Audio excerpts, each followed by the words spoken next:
Nshuti bakundwa mudukurikiye twongeye kubaramutsa kandi tubaha ikaze mwese mu izina rya Yesu ngo Uwiteka abahire. Tunejejwe no kugera muri uyu munsi wa mbere w'isabato kandi twizera tudashidikanya ko turi kumwe namwe. Imana ikidutije uburame n'amahirwe yo kwiga ijambo ryayo, turayishimye ngo himbazwe. Ubu ngubu abo muri kumwe nk'uko bisanzwe mubimenyereye, nabwiriza butumwa bwiza bw'ivugurura n'ubugorozi buheruka amateka y'isi yacu. Turabasaba ngo mukurikirane neza nk'uko bisanzwe mubikora, kandi ugira ikibazo abaze, ndetse n'uwagira ikindi cyifuzo yakwifuza kutugezaho nk'uko musanzwe mubimenyereye, mwakoresha uburyo busanzweho. Njyewe nitwa Rugamba Janti, tugiye gushiraho indirimbo yo gutegura kugira ngo twakire umwigisha wacu. Turabasaba ngo nk'uko musanzwe munabikora nanone, mushake aho kwandika kugira ngo ibyo mwiga mwandike ahari, mu gihe bizaba bishobotse muzabashe kubikurikirana no kubisubiramo nk'uko bikwiriye. Reka twese aho turi tufatanyiriza hamwe kuririmba indirimbo ya 63. Nituyisoza umwigisha wacu aratambuka asenge dukurikirane. Niki cyankiza ibyaha n'amaraso yawe Yesu, niki cyanyeza rwose n'amaraso yawe Yesu, maraso atunganye ni yamboneza rwose, ntacyamagukira nk'amaraso y'umukiza, nta kindi cyantunganya n'amaraso yawe Yesu, nta kindi kirumfite n'amaraso yawe Yesu, maraso atunganye ni yamboneza rwose, ntacyamagukira nk'amaraso y'umukiza, ntacyansembaho ibyaha n'amaraso yawe Yesu, nta byanjye byamboneza n'amaraso yawe Yesu, maraso atunganye niyamboneza rwose, ntacyamagukira nk'amaraso y'umukiza, ni wowe niringira n'amaraso yawe Yesu, ni wowe umpa amahoro n'amaraso yawe Yesu, maraso atunganye niyamboneza rwose, ntacyamagukira n'amaraso y'umukiza, nge ngusingiza cyane ku maraso yawe Yesu, umukiza urakarama ku maraso wamviriye, maraso atunganye niyamboneza rwose, ntacyamagukira nk'amaraso y'umukiza.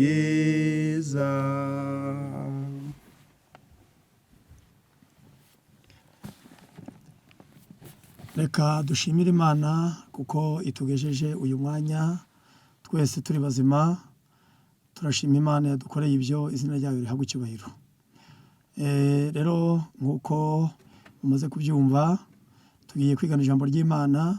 Turaritse buri wese uri hafi utwumva dukurikiranye kugira ngo nawe asabire mu mutima kugira ngo Imana ishobore kumufasha igireho ikimumarira, ijambo ry'Imana rihindura imibereho ye, ritugirire umumaro. Njyewe rero tugiye kuganira hamwe, amazina ni Byiringiro William, umugorozi wemera ivugurura n'ubugorozi kandi akabibwiriza. Rero reka dusenge maze twigane ijambo ry'Imana. Turagushimye Data mwiza uhoraho, dukunda cyane uri mu ijuru. Tugushimiye cyane imbabazi zawe zikomeye zanize ubugingo bwacu. Tugushimiye ko waturinze ukatugeza aya masaha, izina ryawe rihabwe icyubahiro. Wabanye natwe kandi tukurarikiye kuba hafi muri aya materaniro, gutuyoboresha ukuboko kwawe, utumurikishije amaso yawe tukubonereho umugisha. Ijambo ryawe waduhaye ritubere umuyobozi, kandi abatwumvira hafi na kure umurikire ubwenge bwacu, dushobore kugendera mu nzira yawe ku musozi wa byose nugaruka tuzabona ubugingo baraho. Ijambo ryawe wariduhaye nk'umuyobozi w'imibereho yacu, uduhe kuriho umwanya uhagije mu mitima, kandi utubabarire ibyaha. Aba ari wowe utwigisha nawe duhe gutega amatwi, tugusabye mu izina rya Yesu. Rero nk'uko twari tumaze kubabwira, tugiye kuganira ijambo ry'Imana. Turashimira Imana ku bw'ibyiza igenda ikora. Tugiye kwigana rero ijambo ry'Imana, duha umutwe w'amagambo, insanganyamatsiko itubwira ngo kwera n'agaciro k'amategeko y'Imana. Kwera n'agaciro k'amategeko y'Imana. Burya amategeko y'Imana arera kandi afite agaciro gakomeye, kandi umuntu wese uriho, uwo ari we wese uhumeka, asaba kubimenya, asaba kubisobanukirwa, asaba kubyitaho kugira ngo umenye icyo ayo mategeko y'Imana yaba amaze mu isi, kuko kutayamenya ni ikibazo cyuzuye mu isi. Kutayamenya ni ingorane, no kutayaha agaciro. Kuyamenya ni kimwe, ariko icya kabiri ni ukuyaha agaciro, gatatu ni ukuyumvira. Amategeko y'Imana rero Imana yarayatanze kugira ngo azayobore abantu bose bari ku isi, umuntu wese uhumeka ashobore kuyumvira. Igitabo cy'umubwiriza igice ni cya 12 umurongo ni uwa 13 ndetse na 14, haratubwira ngo iyi niyo ndunduro y'ijambo, byose byarumviswe, wubaha Imana kandi ukomeze amategeko yayo, kuko ibyo ari byo bikwiriye umuntu wese. Iyi niyo ndunduro y'ijambo, byose byarumviswe, wubaha Imana kandi ukomeze amategeko yayo, kuko ibyo ari byo bikwiriye umuntu wese. Umuntu wese uhumeka, umuntu wese uriho ku isi, umuntu wese Imana yaremye, ikimukwiriye ni ukubaha Imana no gukomeza amategeko yayo. Amategeko y'Imana, Imana ikeneye kubahwa, ariko nanone tugakomeza amategeko yayo. Bivuze ngo ayo mategeko y'Imana areba uwo ari we wese uhumeka, wese uriho. Ikimukwiriye ni ukubaha Imana kandi ugakomeza amategeko yayo. Noneho muri iyi nsanganyamatsiko yacu turibaza, aya mategeko, ese aya mategeko afite agaciro kandi yera, dusaba kubaha, dusaba kumvira, yaba ari ayahe? Imana yarayatanze ikimara kurema umuntu, yamuhaye amabwiriza n'amategeko agomba kugenderaho. Nk'uko mu isi nta gihugu cyabaho kitagira amategeko, nk'uko nta muryango wabaho utagira amategeko awuyobora, kuko nta shyirahamwe rishobora kubaho ngo rikomere rizarambe ritagira amategeko, ni nako n'ingoma y'Imana nayo igizwe n'amategeko yayo. Kandi umuntu wese witwa ko azi Imana kandi akaba ayikunda, nawe asabwa kumvira amategeko yayo, asabwa kuyumvira, asabwa kuyamenya, asabwa kuyiga, akamenya n'icyo amumariye, kugira ngo uzashobore kurokoka iyi si uyivemo, uzashobore kubona ubugingo buhoraho, ni uko uzaba warumviye amategeko y'Imana. Uramutse utayumviye, nta mahoro ashobora kuboneka kuri wowe. Imana rero yatanze amategeko, itoranije ubwoko bwayo, yabahaye amategeko agomba kubayobora. Ni igitabo cyo Kuva igice ni cya 19 umurongo wa 19 umurongo wa 5, haratubwira hati 19 umurongo wa 15 umurongo wa 5 haratubwira hati none nimunyumvira by'ukuri mukitondera isezerano ryanjye, muzambera amaronko, mbatoranije mu mahanga yose yo mu isi kuko isi yose ari iyanjye.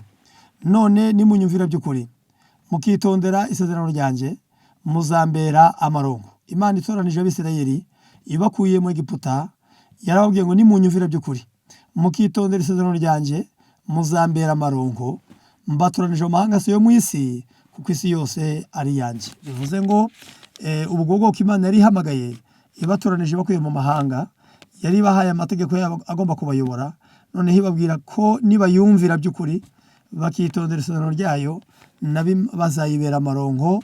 Imana ibatoranije mu mahanga kuko isi yose ari iyayo. Iryo sezerano bagombye kwitondera se ryaba ari irihe? Iryo sezerano bagombye kwitondera kugira ngo bagire amahoro, bagire umutekano ni irihe?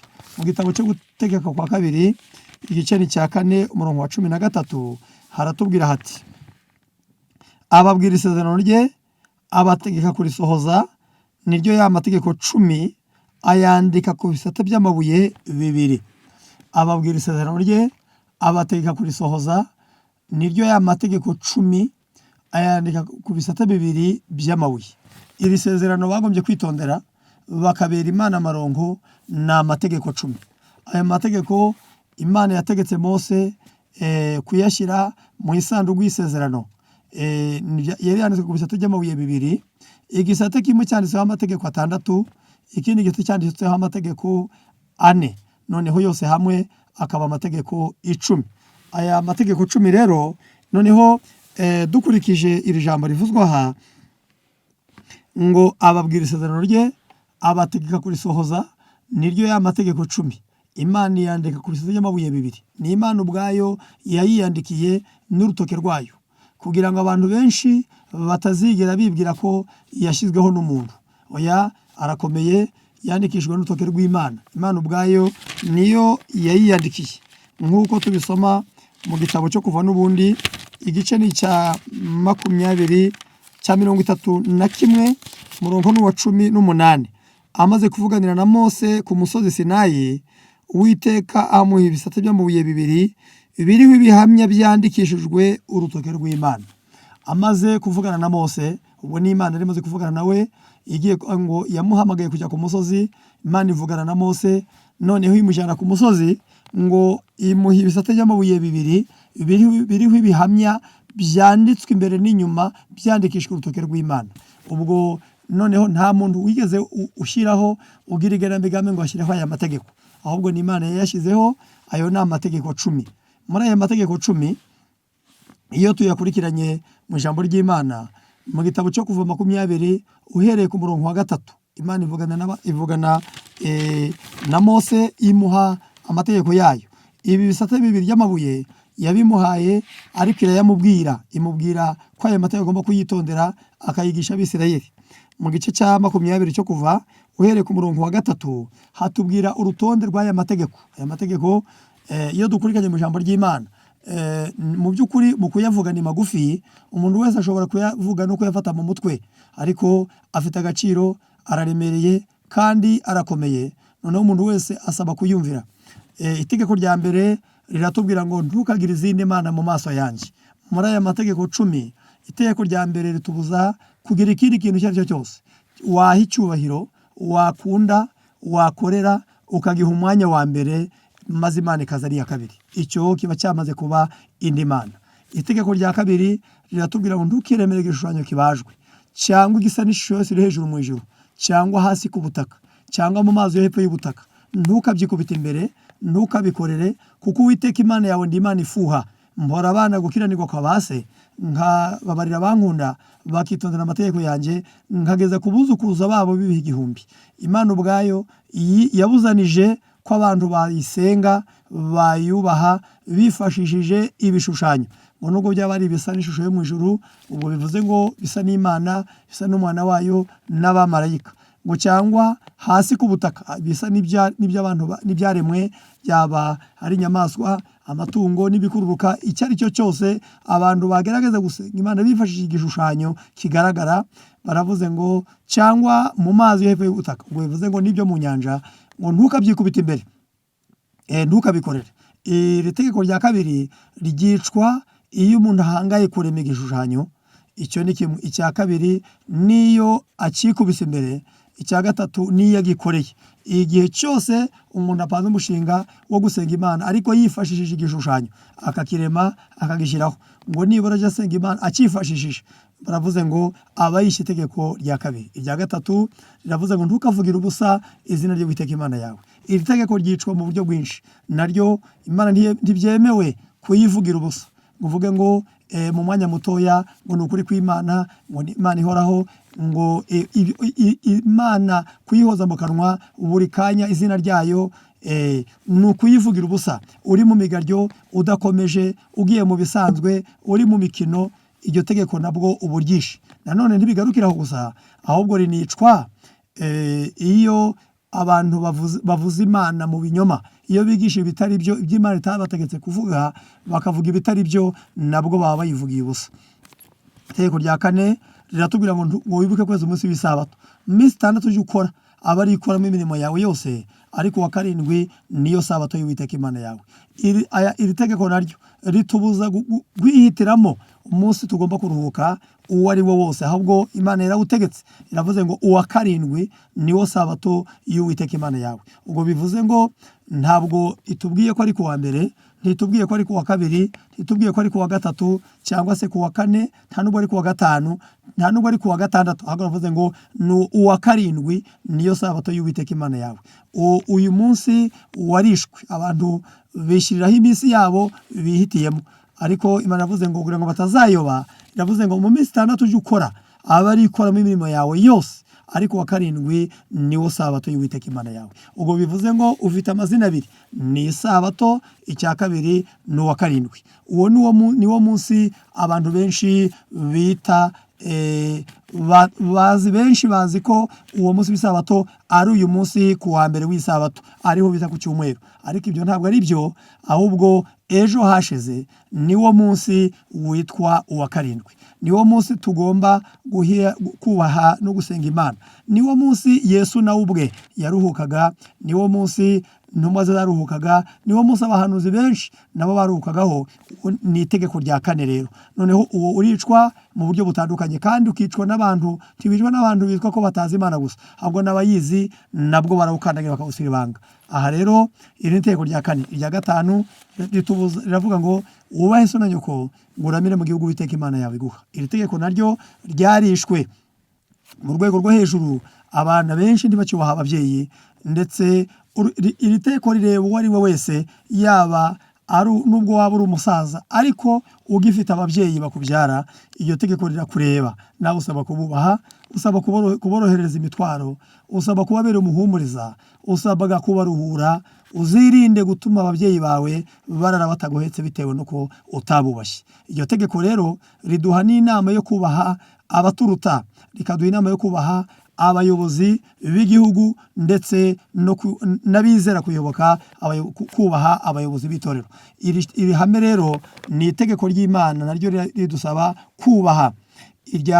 Ririmo isezerano ryo kurama, bivuze ngo umuntu aramutse atubashye Imana, aramutse atubashye ababyeyi, akabasuzugura, akababuza umutekano, nta sezerano ryo kurama aba afite, kuko aravuze ngo ubone amahoro uramire mu isi. Benshi muri iki gihe ntimugatangaza no kubona hari impfu nyinshi zigenda ziboneka z'abana bapfa batageze igihe, byatewe n'uko abantu bakandagiye amategeko y'Imana, maze bituma basuzugura Imana. Byari byaravuzwe mu ijambo ry'Imana ko iri tegeko ngo bitewe no kuryica, bitewe no kurisuzugura, ngo nicyo cyatumye uyu munsi tubona impfu z'abana bakiri bato. Usomye mu gitabo cy'abakurambere n'abahanuzi, ndetse n'igitabo cyitwa Intekerezo n'imico n'ubumuntu, baravuze ngo byari mu gihe cya kera, mu bakurambere, kuva mu gihe cya Mose hasi yaho, ngo byari imboneka rimwe kubona abana, umuntu upfa akiri umusore, upfa akiri umwana cyangwa adashaje, ngo nta mwana wagombye gupfa mbere y'ababyeyi be. Ariko ibintu byarahindutse, ni nayo mpamvu abantu bagombye gupfa barangije imyaka miremire, bagahera ku bakuru kugeza ku bato. Ariko uyu munsi impinja zirapfa, abasore barapfa, abana bato. Ibyo biraduhamiriza ko iri tegeko rya gatanu ryakandagiwe, riricwa. Niyo mpamvu umutekano ku isi ntawo. Turi kwigana ngo agaciro no kwera kw'amategeko y'Imana. Itegeko rya gatandatu riratubwira ngo ntukice. Itegeko ribuzanya kwica ukoresheje gufata intwaro, rikubuzanya kwica ukoresheje gutanga imiti yica, ritubuza no kwica ukoresheje kwangira undi mu mutima, ngo ryicwa mu buryo bwinshi. Wagira ngo rireba gusa abandi basogota ubuzima bw'abantu, abandi babicisha intwaro, hari abarokoka benshi, ariko ubu munsi wa none ngo n'uwangira undi mu mutima nawe aba ari umwicanyi, kuko tubisoma mu gitabo cy'urwambere rwa Yohana igice cya 3 ku murongo wa 15 haratubwira ngo umuntu wese wanga mwene se ni umwicanyi, kandi nta mwicanyi ufite ubugingo buhoraho muri we. Muri iri tegeko naryo ritubuza kwica dukoresheje inkota, kwica dukoresheje imiti yica, kwica dukoresheje ngo no kwirengagiza ingorane n'ububabare bw'abandi, ngo ibyagombye gukiza umuntu maze ukabimwima wari ubifitiye ubushobozi, nabwo buri umwicanyi, nabwo Imana ikubara kuri umwicanyi. Ikindi ngo iyo wica ubuzima ukoresheje imirire mibi ishobora gutuma ubuzima bwawe bwangirika, niyo ugambiriye kwangira undi mu mutima, kumva utishimira kwabaho, ukumva urwango rwo mu mutima rutuma wakwihorera, wamangira mu mutima, ukishimira ibyago yagize, ukanezezwa nuko yahuye n'ingorane, iryo tegeko naryo riba rikureba, ubu uri umwicanyi. Ikindi itegeko rya 7 riratubwira ngo ntugasambane.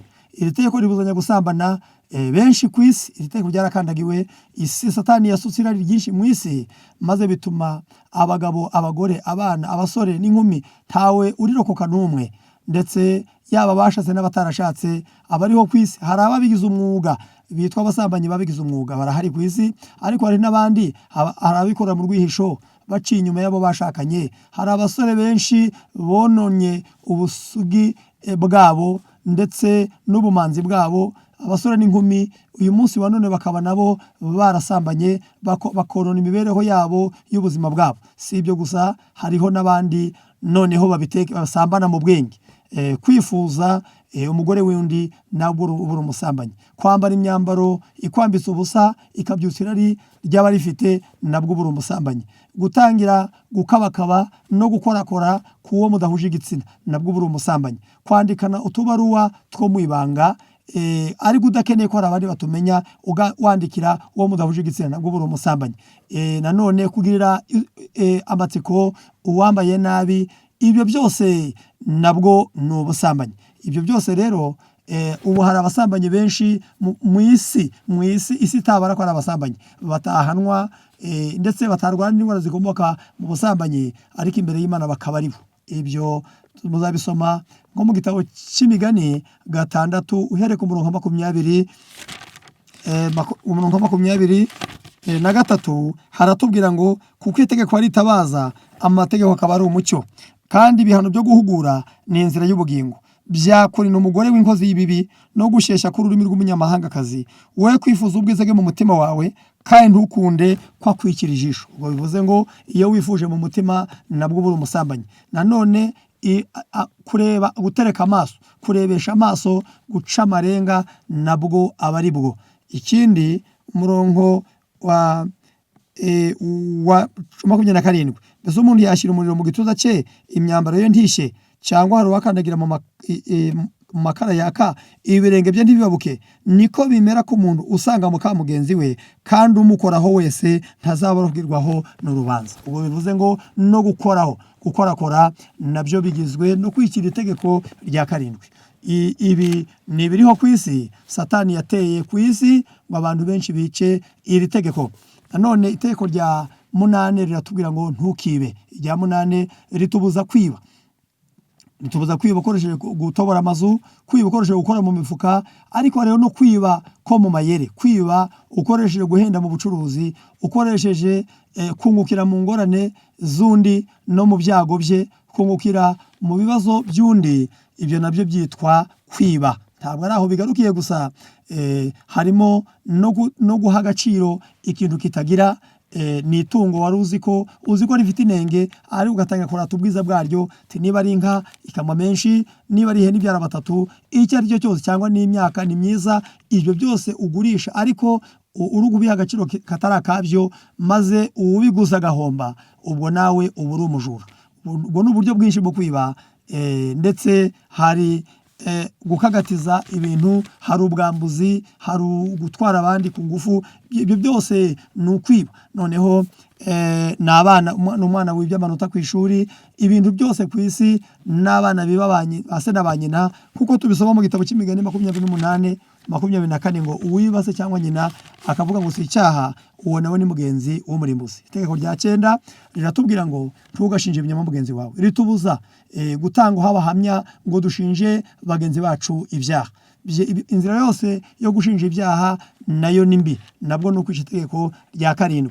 Ritubuza inzira yose ishoboka kubeshyera abandi, ndetse no kuvuga ibiri byo ariko ugakagatiza ukabyongeraho n'ibindi, uba wishe iryo tegeko rya 9. Rya 10 riratubwira ngo ntukifuze, ritubuza kwifuza iby'abandi, kwifuza umugore wundi, kwifuza itungo rye n'ibindi ibyo ari byo byose.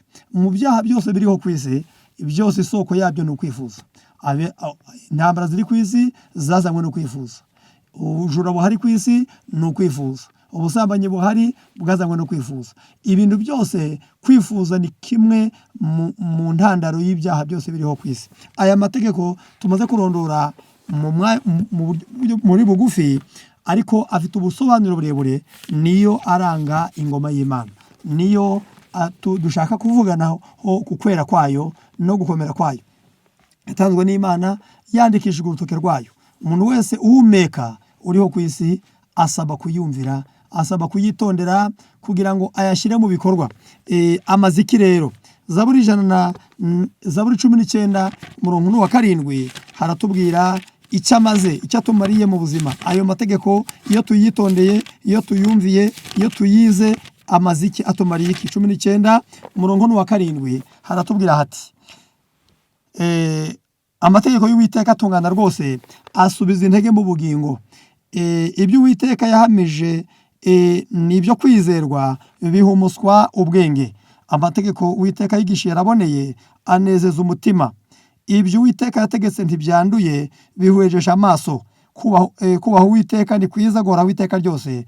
Amateka y'Uwiteka ni ay'ukuri no gukiranuka rwose, bikwiriye kwifuzwa kuruta izahabu, naho yaba izahabu nziza cyane nyinshi. Biryoherera kuruta ubuki n'umushongi w'ibinyagu utonyanga. Kandi nibyo bihana umugaragu wawe kubyitondera, harimo ingororano ikomeye.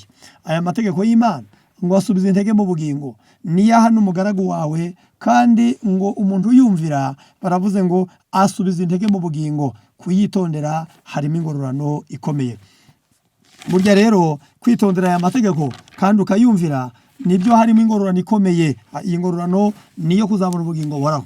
Aya mategeko y'Imana nanone, Zaburi 119:165 naho haratubwira ngo abakunda amategeko yawe bagira amahoro menshi, nta kigusha bafite. Abakunda amategeko y'Imana bagira amahoro menshi, nta kigusha bafite, cyangwa se ntibagira ikibasitaza.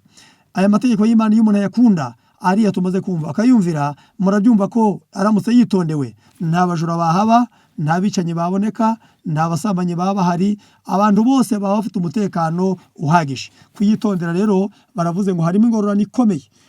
Dukurikiranye aha nanone muri Yesaya 48:18 haratubwira ngo iyaba warumviye amategeko yanjye, uba waragize amahoro ameze nk'uruzi. Amategeko y'Imana iyo uyitondera, wari kugira amahoro ameze nk'uruzi. Aya mategeko kuyitondera nibyo bitanga amahoro, bitanga amahoro, kandi ngo amahoro ameze nk'uruzi. Aya mategeko y'Imana ubwayo nimwo dutegerereza umukiza, kuyumvira, kuyiga. Ni naho Yesu ngo abantu bamutegereje, ngo bagomba kumutegereza mu nzira y'amategeko ye. Ni Yesaya 26 uhereye ku murongo wa 7 haratubwira ngo inzira y'umukiranutsi ni ugutungana, kandi wowe utunganye ni wowe uyobora umukiranutsi mu rugendo rwe. Ni koko Nyagasani, mu nzira y'amategeko yawe niho twagutegererezaga. Imitima yacu yifuza izina ryawe ndetse n'urwibutso rwawe. Umutima wanjye baje kugushaka nijoro, kandi nzajya nzindukira kugushakisha umutima, kuko iyo amategeko yawe ari mu isi, abaturage bo mu isi biga gukiranuka. Burya amategeko y'Imana, ngo mu nzira y'amategeko y'Imana niho twagutegererezaga. Hari abantu benshi mu isi bavuga ko bategereje kuza kwa Yesu. Benshi bararirimba, abandi benshi biriza ubusa, abandi insengero ziruzuye, ariko bivuga ko bategereje Yesu, ariko bamutegereje ahatariho. turasomye ngo mu nzira y'amategeko yawe niho twagutegererezaga. None se wavuga ute ko umutegereje mu gihe amategeko y'Imana utayemera, mu gihe nawe uvuga ko Yesu yaje kuyakuraho ku musaraba? None se koko nawe ugenzuye ukurikije ibyaha biri ku isi byazanywe no kwica amategeko y'Imana? Aya mategeko tumaze kurondora nawe reba neza, uramutse koko avuyeho murabona iyi si yagira umutekano? Ntibishoboka. Kandi ingorane ni uko abantu bamwe bemera umugabane umwe muri ayo mategeko, undi mugabane bakawureka. Bitewe n'iki? Amwe bayafitemo inyungu, kuko aramutse bavuze ngo ntariho n'ibyabo nta mutekano byagira. Avuze ngo aya mategeko kuko twamaze kubabwira ko agizwe n'imigabane ibiri, yari ku bisate bibiri by'amabuye. Igisate kimwe cyanditseho amategeko 6, ikindi gisate cyanditseho amategeko 4. Amategeko 4 niyo aranga yerekana kubaha Imana, yerekana kuyikunda no kuyiyoboka no kuyubaha. Naho amategeko 6 aheruka niyo agizwe yerekana imibanire y'abantu n'abandi, uko abantu bagomba kubana neza. Ikibazo rero gikomeye abantu benshi bafite nuko ayo agize imibanire y'abantu n'abandi, benshi barayemera ko akwiriye kubaho, barayubaha, baranayumvira, baranayemera, baranayarengera. Ariko ikibazo ndetse afite n'ibiyarengera byinshi, n'amategeko yo ku isi arayarengera kandi arayavuga. Ariko ikibazo kiremereye nuko 4 yerekana gukunda Imana no kuyimenya no kuyubaha, abantu bayishe ku mugaragaro, ntagira n'abayarengera. Umuntu wibye bamufunga, uwishe bamufunga, uwasambanye bamufashe hari amategeko amuhana, abana batumviye ababyeyi hari amategeko abahana, birahari. Ndetse abana bananiranye hariho n'ibigo byashyizweho by'ingororamicyo, ibigo by'abana bananiranye. Ariko amategeko 4 ryari rivuga ngo ntukagize n'Imana mu maso yanjye, nubwo umuntu yasenga igiti, amabuye n'ibindi. Ku isi barahari badasenga Imana ngo bayubahe, ahubwo basenga ibigirwamana, ariko nta tegeko ribahana mu isi rihari. Abantu benshi basenga Imana bifashishije ibishushanyo, ariko nta tegeko ribahana. Abandi bica isabato, abandi bayivugira ubusa. Aya mategeko uko ari 4 iyo abantu bayishe ku mugaragaro k'urugomo, kuko tubisoma muri Ezekiyeli 22, Ezekiyeli 22 uhereye ku murongo Ezekiyeli 22 uhereye ku murongo wa 26 haravuze ngo abatambyi bacyo bishe amategeko yanjye ku rugomo, banzirura ibintu byanjye byera, ntibashyize itandukaniro hagati y'ibyera n'ibitejejwe, ntibamenyesheje abantu gutandukanya ibyanduye n'ibitanduye, kandi n'amasabato yanjye barayirengagije, maze nsuzugurirwa muri bo. Aya magambo araduhamiriza ko abantu bishe amategeko y'Imana ku rugomo rwose, ntabwo ari ubujiji, ntabwo ari ukutamenya, ahubwo bayishe ku rugomo, maze nsuzugurirwa hagati muri bo. Ibi ni ibiduha ingero ko burya iyo abantu bishe amategeko y'Imana baba basuzuguye Imana. Ni ku rugomo, ntabwo ari ubujiji. Benshi ntabayazi banayasoma, ariko bayishe ku rugomo. Noneho tugomba gutegerereza Uwiteka. Niyo mpamvu twasomye ngo iyo amategeko y'Imana ari mu isi, abaturage bo ku isi biga gukiranuka. Rero bavandimwe, buri wese agomba kumenya neza ko ntawe ushobora kwiga gukiranuka ngo yige kubaha Imana, ngo akore ibitunganye mu gihe akandagira amategeko y'Imana. Ntibishoboka. None se ayo mategeko ubwayo yaba atumariye iki? Kuyumvira bitumariye iki? Ubwayo ayo mategeko niyo aranga ingoma y'Imana. Ingoma y'Imana igizwe n'amategeko yayo.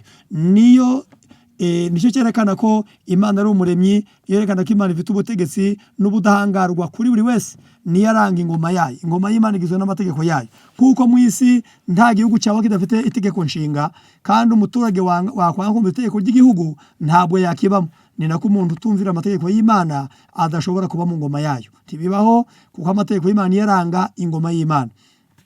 Icya kabiri, yerekana ko tuzi Imana. Niyo yerekana, nicyo kimenyetso simusiga gihamya ko abantu Imana bayizi. Burya kwibwira ngo uzi Imana ariko wanga amategeko yayo uba uri kubeshya, kuko tubisoma mu rwa mbere rwa Yohana igice ni icya 2 uhereye ku murongo wa 3 hati iki nicyo kitumenyesha yuko tumuzi, nuko twitondera amategeko yayo. Uvuga ko amuzi ntiyitondera amategeko yayo ni umubeshi, ukuri ntikuri muri we. uvuga ko amuzi ntiyitondera amategeko ye, uwo ni umubeshi, ukuri ni kuri muri we. Mu isi hari ababeshi benshi kandi bavuga Imana, ariko kuko banze kwitondera amategeko y'Imana no kuyumva, baravuze ngo abo ni ababeshi, ukuri nibo banyabinyoma, ukuri ntabwo kuri muri bo. Noneho burya aya mategeko y'Imana yerekana ko tuzi Imana. Nicyo kimenyetso simusiga kiduhamiriza ko turi ab'Imana kandi ko tuyizi, ko tunayikunda. Nanone icya gatatu yerekana ko dukunda Imana. Nicyo kimenyetso, nicyo gipimo gihamya ko dukunda Imana. Kwibwira gukunda Imana ntabwo ari kubivuga, ntabwo ari kubiririmba, ahubwo ni ukwitondera amategeko yayo. Iyo tubisoma muri Yohana igice cya 14 umurongo wa 15. Yohana 14 uhereye ku murongo wa 15 haratubwira ngo nimunkunda muzitondera amategeko yanjye, nanjye nzasaba Data nawe azabaha undi mufasha wo kubana namwe ibihe byose. Nimunkunda muzitondera amategeko yanjye. Burya rero gukunda Imana nta handi tubibonera, ni ukwitondera amategeko yayo. Ayo mategeko y'Imana iyo tuyitondeye niyo ya mbere aduha kubana n'Imana, niyo yerekana ko tuyikunda koko. Ndetse no muri iki gitabo cy'Urwambere rwa Yohana igice cya 5 murongo wa 3 haratubwira hati wa kabiri, iki nicyo kitumenyesha ko dukunda abana b'Imana, nuko dukunda Imana tugakurikiza amategeko yayo. Kuko gukunda Imana ari uko twitondera amategeko yayo, kandi amategeko yayo ntarushya. Ni 5 Urwambere umurongo wa 2 kugeza ku wa 3 aravuze ngo gukunda Imana ni ukwitondera amategeko yayo, kandi amategeko yayo ntabwo arushya. Burya aya mategeko y'Imana tugomba kuyitondera, kandi baravuze ngo ntabwo arushya, ntabwo ari umutwaro. Abantu bakunda Imana ntabwo amategeko y'Imana babera umutwaro, nabo bazi ko ari abafitiye umumaro. Urugero, niyo atuma ibintu byawe, burya amategeko y'Imana niyo akurindira umutekano. Uvuze ngo yavuyeho, ubwo uvuze ngo abantu bashatse bazakwice we kugira ukurengera, bazakwibe he kugira ukurengera, bazafata umugore wawe ku ngufu he kugira amategeko akurengera. Ariko ubwo hari amategeko ahari, ubwo akugiriye neza. Noneho ayo mategeko ni meza, arakwiriye. Ijambo ry'Imana tubwira ngo amategeko y'Imana araboneye, asubiza intege mu bugingo. Noneho yerekana ko dukunda Imana. Niyo Imana izifashisha mu gukira abantu urubanza. Ayo mategeko nanone niyo Imana izifashisha mu gukira abantu urubanza. Ibyo tubisoma muri Yakobo igice cya 2 umurongo wa 12 haravuze hati muvuge kandi mukore nk'abajya gukiga urubanza n'amategeko atera umudendezo. Ntibishoboka ko haba urubanza mu gihe hatari amategeko, kuko urubanza ruzanwa nuko abantu bishe amategeko, noneho bahanwa n'itegeko bakajya mu rubanza, kandi icyo basomerwa mu rubanza ni amategeko. No mu isi igituma abantu baba bahari baje mu manza, hakaba abacamanza, nabo kurengera itegeko ryishwe.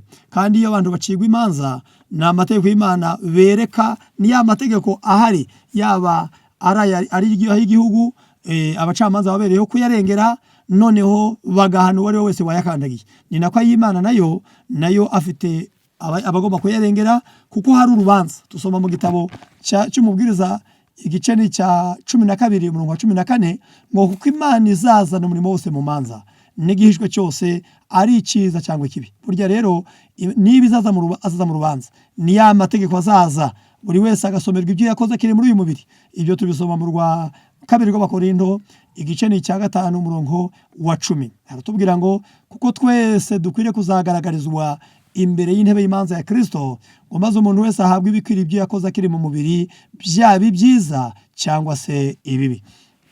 Twese tuzagaragarizwa imbere y'intebe y'imanza ya Kristo. Ubwo bivuze ngo buri wese, niba ibyo wakoze byose birandikwa kandi mu bitabo byo mu ijuru, ni uzasomerwa ibyo wakoze mu rubanza. Itegeko niyo rizagushinja kuba ryishe. Nta muntu ushobora kubabarirwa atazi amategeko y'Imana, kuko niba Yesu yaraje kudupfira, dore ko turi mu isi abantu bavuga bati twakijwe n'ubuntu, ntabwo tugitwarwa n'amategeko.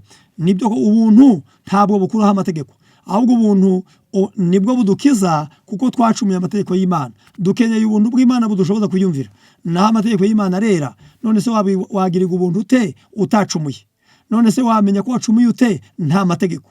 Burya rero amategeko nayera arakiranuka, kuko tuzaba mu gitabo cy'Abaroma 7 umurongo wa 7 amategeko arera n'ay'umwuka. Abaroma nta muntu ushobora kubabarirwa ngo agirirwe ubuntu mu gihe amategeko y'Imana atayemera. 7 umurongo wa 7 nuko tuvuge iki, amategeko ni icyaha ntibikabeho, icyakora simba naramenye icyaha iyo ndakimenyeshwa n'amategeko, kuko ntaba naramenye kwifuza iyaba amategeko ataravuze ati ntukifuze. Burya rero impamvu umenye ngo kwiba ni icyaha nuko itegeko rya munani rivuga ngo ntukibe. Impamvu uvuga umenya ko gusambana ari icyaha ku buryo n'umuntu udasenga ntabwo yajya gusambana ku mugaragaro, ahubwo abanza yihisha, arabebera, ntabwo abishyira ku mugaragaro, kuko haba ari itegeko rivuze ngo ntukibe rirahari. Ni nayo mpamvu uva mu nzu ugasiga ukinze nugira ngo batakwiba. Ni nayo mpamvu uyu munsi wa none ukora ishoboka byose, ugatinya, ugira ubwoba, utinya kwica, utinya uzi ko byagukoraho. Niyo mpamvu udahora n'umukobwa wundi cyangwa umugore ngo umufate ku ngufu, ubuzi ko hari itegeko rikubuza gusambana, riramutse uryishe wahanwa, hariho n'ibihano byaryo. Rero aya mategeko y'Imana yose uko ari 10 muri Yakobo igice cya 2 umurongo wa 10, guwitondera amategeko agasitara kuri rimwe yose aba yatsembye. Afite agaciro rero kandi arakomeye, nkuko tubisaba muri Luka 16 umurongo wa 17. 16 Luka umurongo wa 17 haratubwira ngo icyoroshye nuko ijuru n'isi byashira kuruta kw'inyuguti imwe y'amategeko yavaho icyoroshye nuko ijuru n'isi byashira, aho kugira ngo amategeko inyuguti imwe y'amategeko ivanweho, ijuru n'isi byavaho bigashira. Aho kugira ngo amategeko y'Imana kandagirwe aveho, Yesu yaje gupfa ku musaraba kugira ngo arengere amategeko ya se. N'uyu munsi aho kugira ngo apfe, baravuze ngo ijuru n'isi byose byavaho, ariko amategeko y'Imana agakomeza akabaho. Ayo mategeko noneho se bitwaye iki? Kwica ayo mategeko bitwaye iki? Tumaze kumva ko arakomeye, arera kandi azahoraho iteka ryose, ntabwo azavaho, kuko tubisoma mu gitabo cya Matayo 5 umurongo wa 17 ngo mwitekereze ko naje gukuraho amategeko cyangwa ibyahanuwe, sinaje kubikuraho ahubwo naje kubisohoza. Burya ayo mategeko y'Imana nubwo mbere yari yanditswe ku bisate by'amabuye 2 agashyirwa mu isanduku y'isezerano, uyu munsi wa none Imana yanditse mu mitima yacu, aho mu mutima niho yanditswe. Ni Yeremiya 31 umurongo wa 31 haravuga ngo nzandika amategeko yanjye mu mitima, mu bwenge bwabo nimwo nzayandika. Ayo mategeko rero iyo arimo aho yageze mu mutima, ni naho hakomeye kuruta mu isanduku, niho hakomeye kuruta ku bisate by'amabuye 2, kuko aho waje hose waba ujyanye nayo. Uri mu isoko muri kumwe, uri mu modoka murajyana, aho waba uri hose itegeko ry'Imana rirakuyobora. Aho ryashyize mu mutima niho hakomeye kuruta ahandi. Rero buri wese asaba kuyitondera, asaba kuyumvira.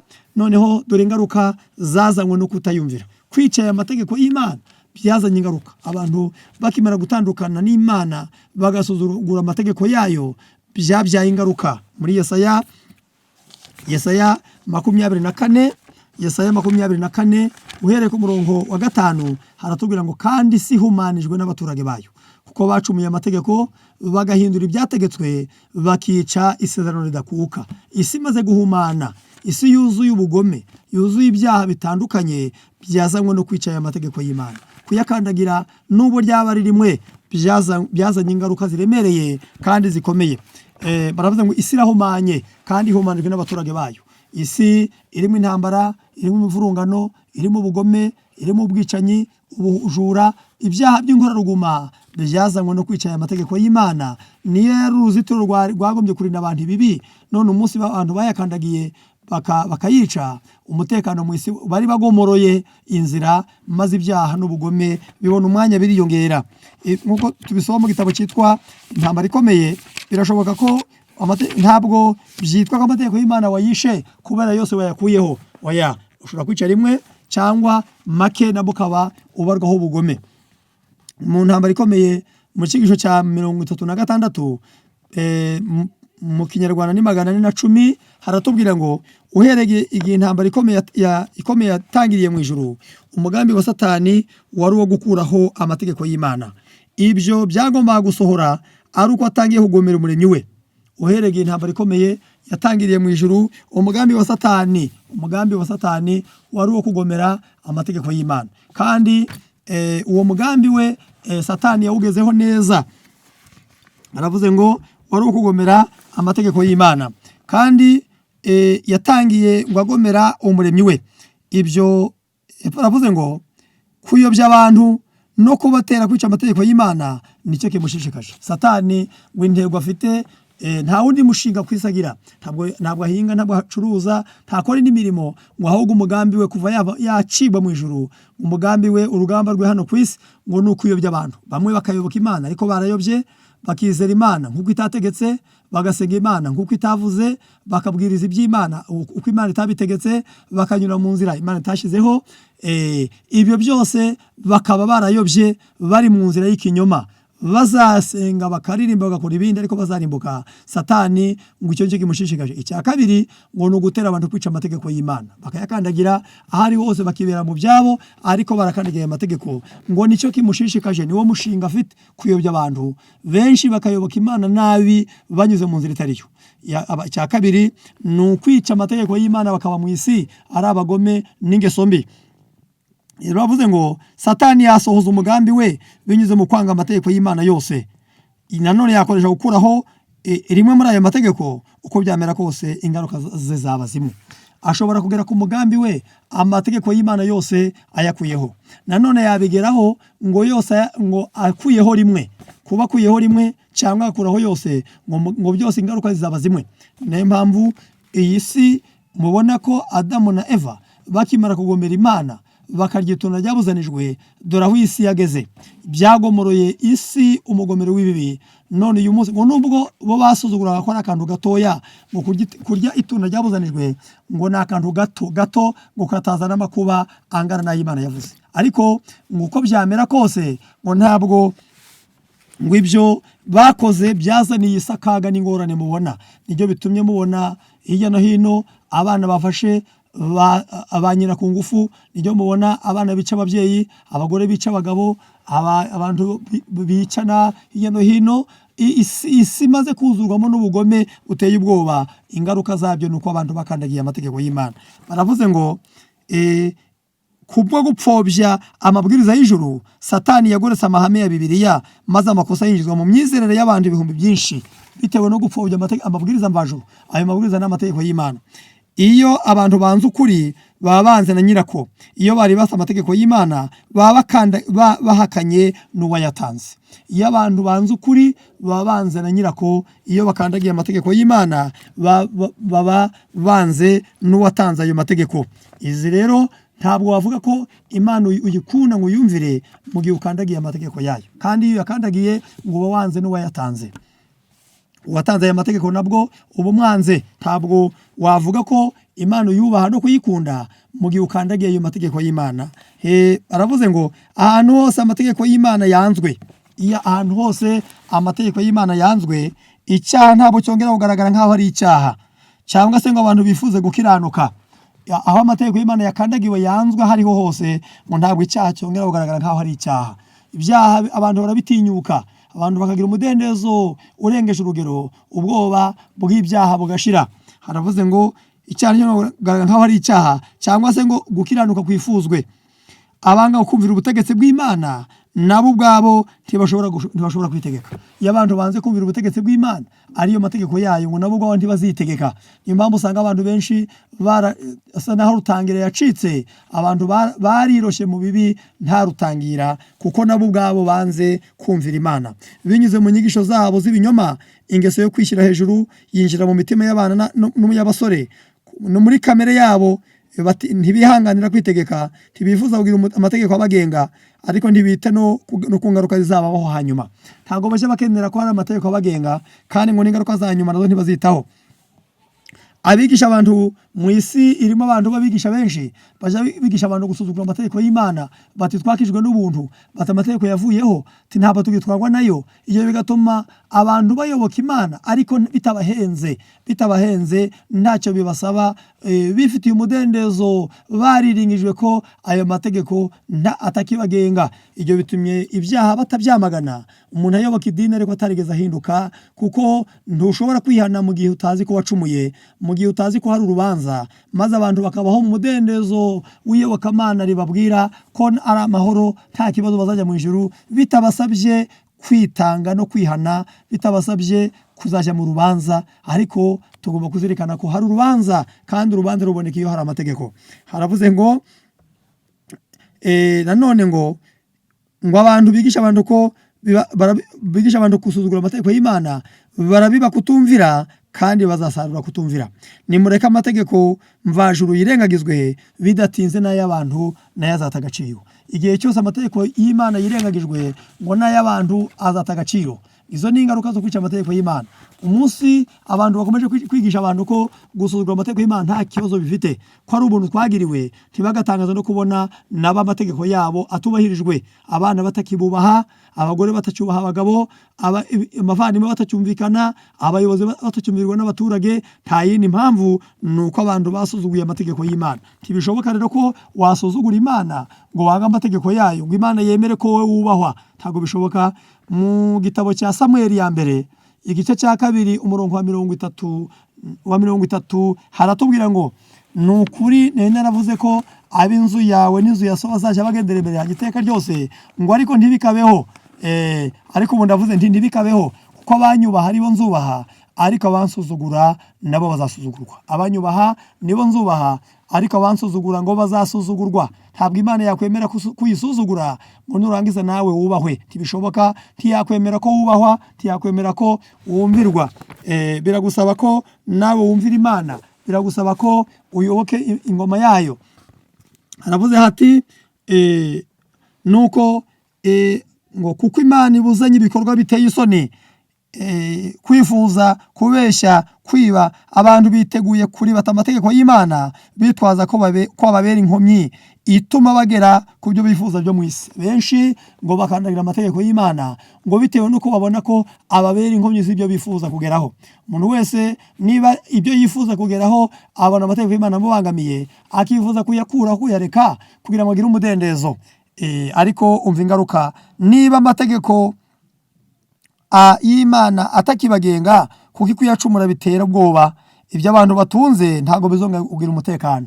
Noneho amaherezo yo kwica ayo mategeko y'Imana, ngo ibyo abantu batunze ntibizonga kugira umutekano.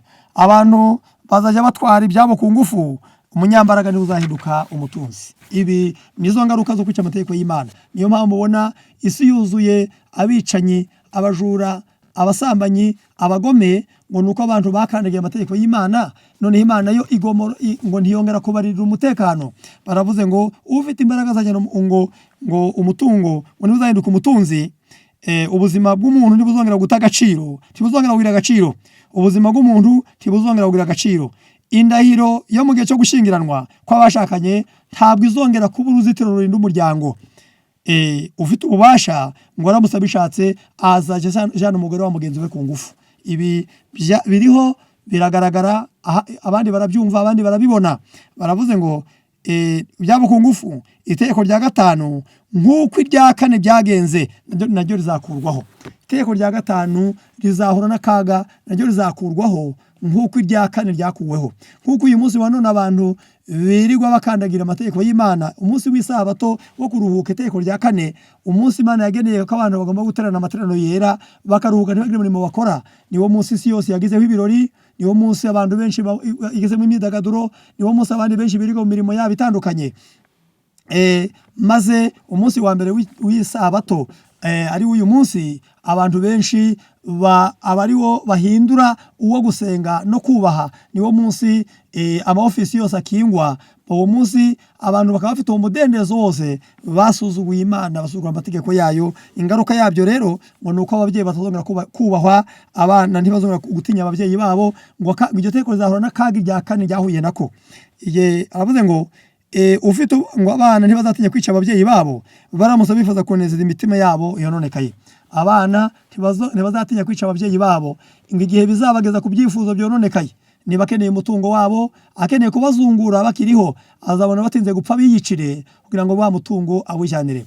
Abagore benshi bazajya bica abagabo babo kugira ngo babone uko babazungura ku mutungo bafite. Ibi ni ibiriho none. Abantu benshi baravuze ngo ibihugu byateye imbere mu majyambere bye bizahinduka indiri y'abajura n'abicanyi, kandi amahoro, ikiruhuko n'umunezero bizarandurwa ku isi. Ibi ngo ibihugu bimaze gutera imbere ahari itumanaho, ahari iterambere, umuntu agiye ashaka igihe ashaka, avugana n'uwo ashaka igihe ashaka, akora ibyo ashaka atabanje yaruha, icyo gihe giteye imbere kizuzurwamo n'udutsiko tw'abicanyi n'abajura babigambiriye, kandi amahoro, umunezero n'ikiruhuko bizakurwa ku isi. Nshuti bavandimwe, reka tubabwire ko bidashoboka ko wagira umutekano igihe cyose ukandagira amategeko y'Imana, kandi iyi ngoma y'Imana igizwe n'amategeko yayo asaba kumvirwa n'uwo ari we wese ugihumeka.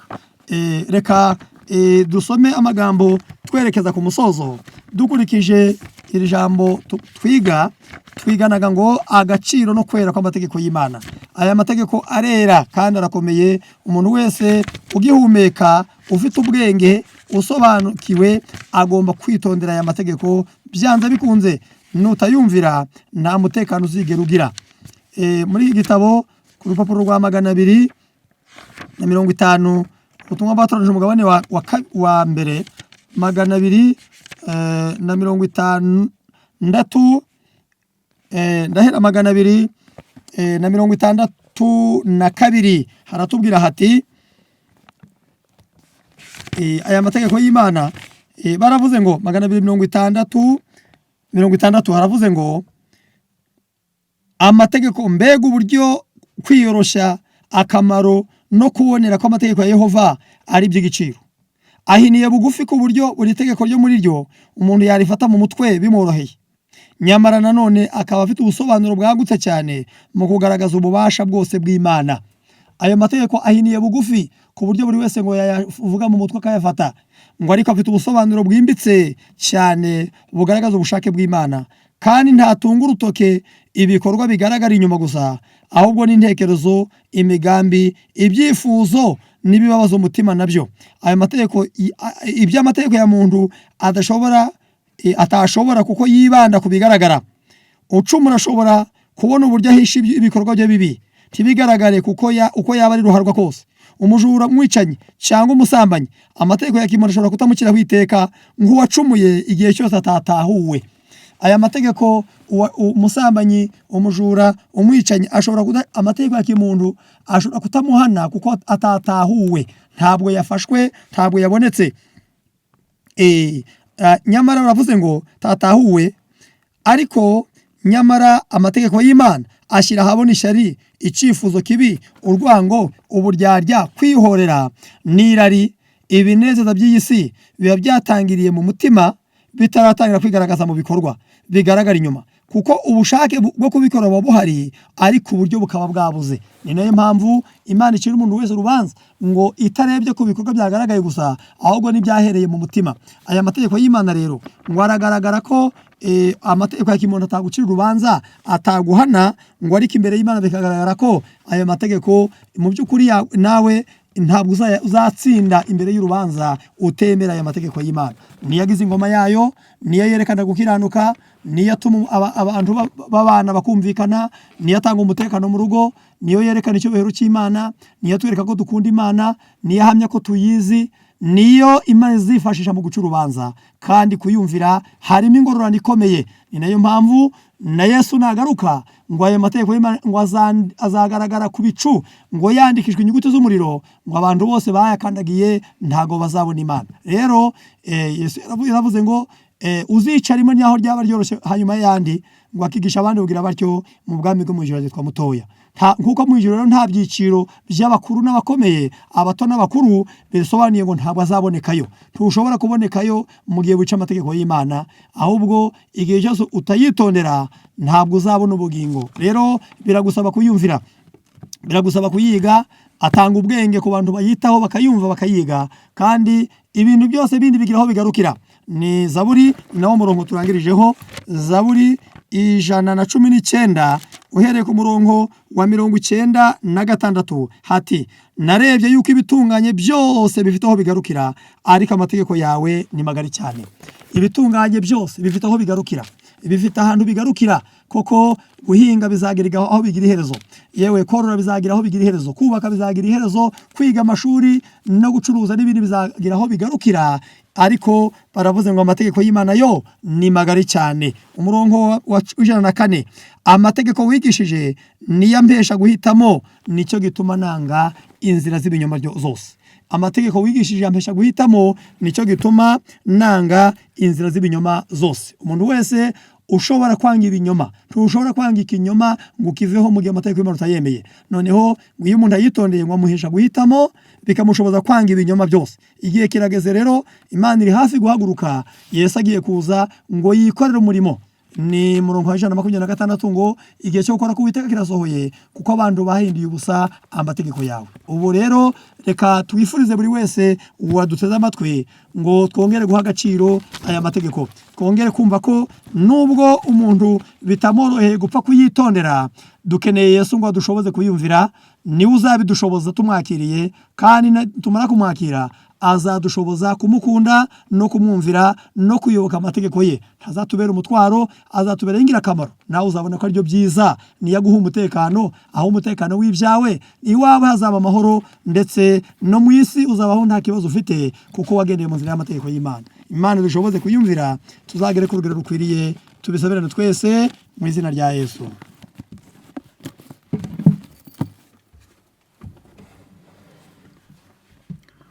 Amena. Dushimye Imana cyane yo ikomeje kuduha aya mahirwe y'ibyigisho bisa bitya. Tukaba tumaze kwigana ijambo ryatwerekaga kwera n'agaciro k'amategeko y'Imana, ariko dushire mu mutwe ko amategeko yayo y'Imana yera nkayo, kandi n'agaciro kayo ikanganya nayo. Rero kubw'ibyo twebwe abakiriho turacyafite amahirwe y'uko Imana kuba yaduhutije ubuzima hari icyo dushobora gukosora mu mico yacu. Kubw'ibyo turakomeza kwiga, ndetse icyigisho giheruka uyu munsi wacu wa mbere w'isabato, ngiye tugiye gukomezanya ni Rugamba Janti nk'uko twabibwiye. Reka dusenge nuko dukomeze. Data udukunda cyane uri mu ijuru, dukomeje kugushima kuko nawe wakomeje kuturinda, ntacyo uhereye ahubwo ari icyo dushakaho kugira ngo tubaho by'ukuri. Wakoze kuko wabidukoreye, uhabwe icyubahiro. Mana yacu, ijambo tumaze kwiga ryawe rikomeye nkawe, ryatwerekaga agaciro k'amategeko yawe, turagusabye ngo uduhe kuyubaha kugira ngo bigaragare ko tukubashye, ngo uzabihishe uzaduhe ubugingo buhoraho. Bana natwe ukomeze uduhe umwuka wera kugira ngo twumvishe ijambo ryawe tugiye kwiga, kuko ariwe ushobora kubidushoboza. Utube bugufi, uduhe kumva nk'uko bikwiriye no gushyira mu bikorwa, uzaduhe amaherezo meza mu izina rya Yesu. Dukomeje kubaha ikaze inshuti bakundwa mudukurikiye. Muri aka kanya tugiye gukomeza kwigana ijambo ry'Imana. Tudatinze, umutwe tugiye kurebera hamwe uratubwira ngo ubutumwa bukwiriye twebwe ab'iki gihe. Iri jambo tugiye kureba, turasaba ngo murikurikirane kandi mubisengere ngo ahari iri jambo tugiye kumva uyu munsi rigira icyo tumarira mu buzima bwacu, mu mibereho y'ahangaha ku isi. Twize byinshi, ariko reka twongereho n'ibi ngibi, ariko tubasaba ngo mukurikirane, ufite aho yandika yandike, ndetse n'abagira ibibazo babibaze. Muhawe ikaze cyane. Iri jambo tugiye kureba, burya mu ijambo ry'Imana batubwira ko umugaragu mwiza Imana ishima ngo ari utanga ubutumwa cyangwa se igaburo mu gihe gikwiriye.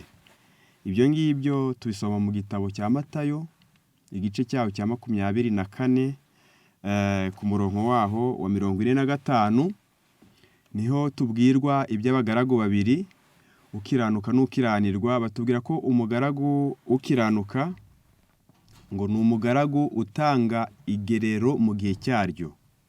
Uwo nguwo arahirwa kuko shebuja azamugororera. Iyo dusomye mu ijambo ry'Imana batubwira ko uwo mugaragu utanga igaburo mu gihe cyaryo cyangwa se igerero mu gihe cyaryo, ari umukozi w'Imana uyikorera mu gihe cye ariko agatanga ubutumwa bujyanye n'icyo gihe arimo. Nk'uko tubizi hari igihe cyabayeho cya kera cyo gutamba ibitambo, byo gutamba intama ndetse n'ibindi bitambo byo gutura amafu bitandukanye. Icyo gihe cyararangiye kuko byashushanyaga yabonetse mu gihe cye, yamara agatambwa nk'uko byamushushanyaga byatambwaga birarangira. Ubwo bwari ubutumwa bujyanye n'igihe cyabo. Twebwe muri kino gihe cyacu natwe dufite ubutumwa bujyanye n'igihe cyacu. Nk'uko tubibabwiye rero, umugaragu ukwiriye mu gihe gikwiriye atanga ubutumwa bujyanye n'icyo gihe arimo. Natwe niyo mpamvu tugiye kwiga ijambo ritubwira ngo ubutumwa budukwiriye twebwe ab'iki gihe. Nk'uko twari tumaze kubibabwira, ijambo ry'Imana ritubwira ko ba Nowa, ba Mose ndetse n'abandi ngo bagiye batanga ubutumwa bujyanye n'igihe cyabo barimo, ngo abo ngabo ni abagaragu bakiranuka. Ibyo tubisoma mu gitabo cyitwa Uwifuzwa ibihe byose ku rupapuro rwa 634, niho batubwiye ku bijyanye n'igerero mu gihe cyaryo icyo ari cyo, icyo bisobanuye uwo murongo wo muri Matayo 24 umurongo wa 45. Uwifuzwa ibihe byose 634 haranditswe ngo the portion of meat in due season. They are declaring the truth that is now specially applicable. Ngo abo bagaragu b'Imana batanga igerero mu gihe cyaryo, ngo nabavuga ukuri by'umwihariko gukenewe muri iki gihe, nka Enoke, Nowa, Aburahamu, Mose. Buri umwe yavugaga ukuri kujyanye n'igihe cye. So we Christ's servants now give the special warning for their generation. Niko bimeze no ku bagaragu ba Kirisito.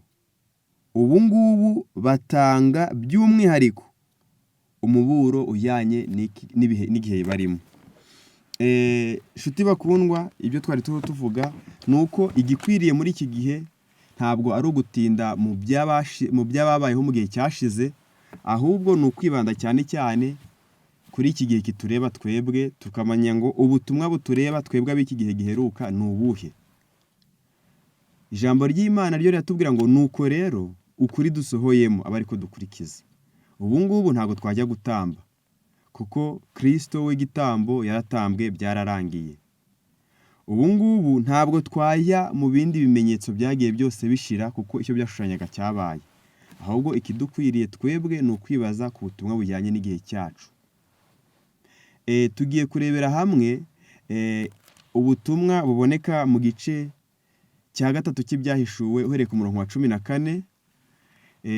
Handitswe ngo ni ubutumwa ku itorero ry'i Laodikiya. Iyo dusomye mu ijambo ry'Imana, ijambo ry'Imana riduhishurira neza ko nubwo handitswe ngo ni ubutumwa ku itorero ry'i Laodikiya, mu mvugo y'umwuka biriya bisobanuye ngo ni ubutumwa mu gihe cya nyuma cyangwa se mu gihe cya 7. Kuko mu gitabo cy'ibyakozwe n'intumwa cy'umwuka w'ubuhanuzi ku rupapuro rwa 585 niho batubwira ngo amazina ari mu byahishuwe agaragaza amatorero 7, ngo ntabwo ari amatorero 7 nk'umubare 7, ngo ahubwo iyo bavuze 7 baba bavuze kuzura. Ngo ubwo ibyo bigaragaza ko ubwo butumwa buzagenda bukageza kuzura kw'ibihe, ku iherezo ry'ibihe.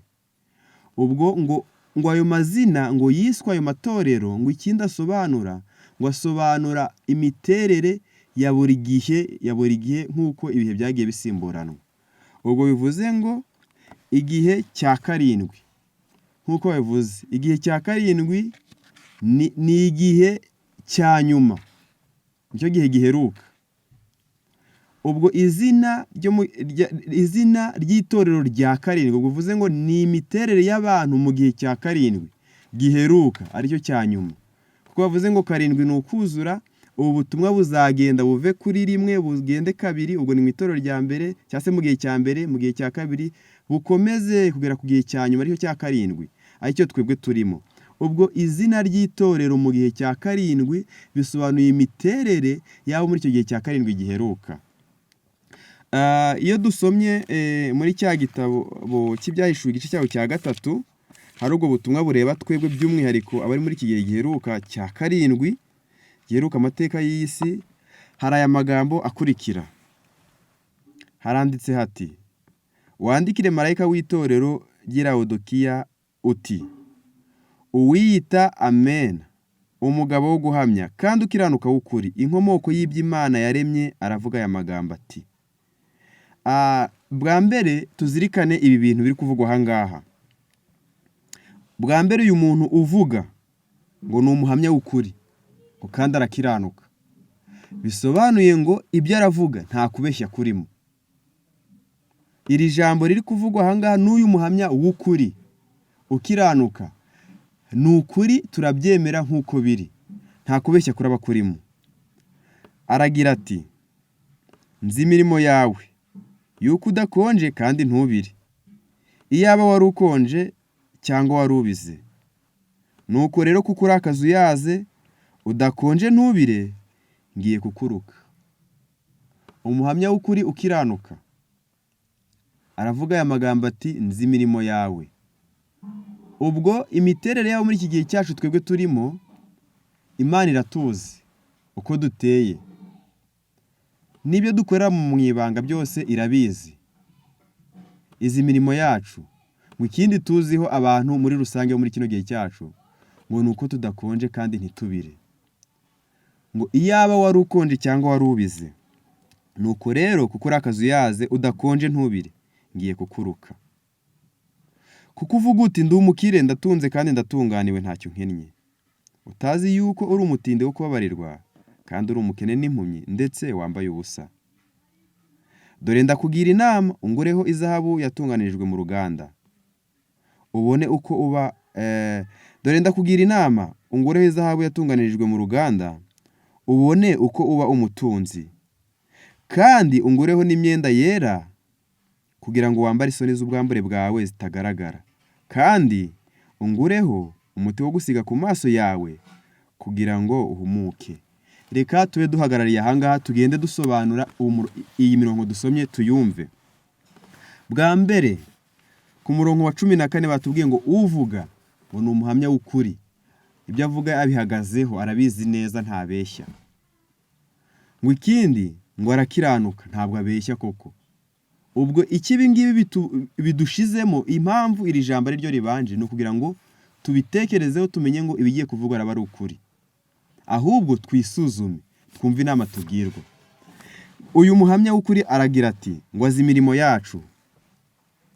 Uko wabigenza kose Imana irakuzi. Nubwo wajya mu mwijima umeze ute, Imana irakuzi. Nubwo wakwihisha, nubwo wava aho uba bakuzi ukajya ahandi, Imana yo ijoro ryayo bari kuriho, irakuzi. Ndetse no mu mutima, n'ibyo utiyiziho weho, Imana ibikuziho. Ibyo ngibyo iyaba twakabimenyaga, byatubashisha twebwe gushira mu gaciro, tugasaba ngo Mana udufashe kwisobanukirwa. Nuko Imana iravuze iti ngo izi mirimo yacu, kuko tudakonje kandi ntitubire. Ngo iyaba twari dukonje cyangwa twari tubize. Ubwo iki bisobanuye, Imana izi ko twebwe ngo turakazuyaze, turi hagati yo gukonja no kubira, turi hagati yo kujya mu irimbukiro no gukira. Ubwo twebwe ngo Imana yo yifuje ngo icyaba ari cyiza kuri yo, icyo yanezezwa nacyo, nuko wahitamo kuba uwayo by'ukuri, ugashyuha, ugasenga by'ukuri, cyangwa se ukaba uretse kuba uwayo aho kugira ngo abantu bakwitiranye, cyangwa se ukaba uretse gusenga kugira ngo abantu aho kugira ngo abantu bakwitiranye, ukaba uhisemo kimwe. Impamvu ni iyi ngiyi, nuko abantu basa n'abasenga ariko badasenga by'ukuri, biragoye kujya kubabwira ngo mujye musenga. Umuntu ufashe Bibiliya biragoye kumubwira ngo emera Bibiliya cyangwa se ngo izera Bibiliya kuruta umuntu ugaragara ko atayemera by'ukuri.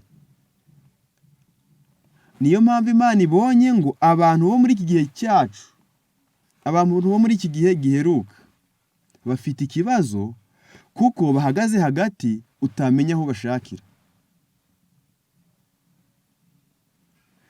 Mu gitabo cy'ibihamya basobanuye kuri uyu murongo baravuga ngo umwanya cyangwa se ahantu byibura umuntu yagira icyizere cy'uko umuntu yakira, ngo ni ukuba uri umunyabyaha utanemera Imana kuruta kugaragara ko wemera Imana ariko mu by'ukuri utayemera mu mutima wawe by'ukuri. Mu gitabo cy'ibihamya umuzingo wa 2 kadusome aya magambo asobanura uyu murongo ngo Imana uyu murongo uvuze ngo iyaba wari ukonje cyangwa wari ubize. Uyu murongo barawusobanuye mu gitabo cy'ibihamya igice cyaho ni icya 2, ni igitabo cy'ibihamya cya 2 umurongo w'175.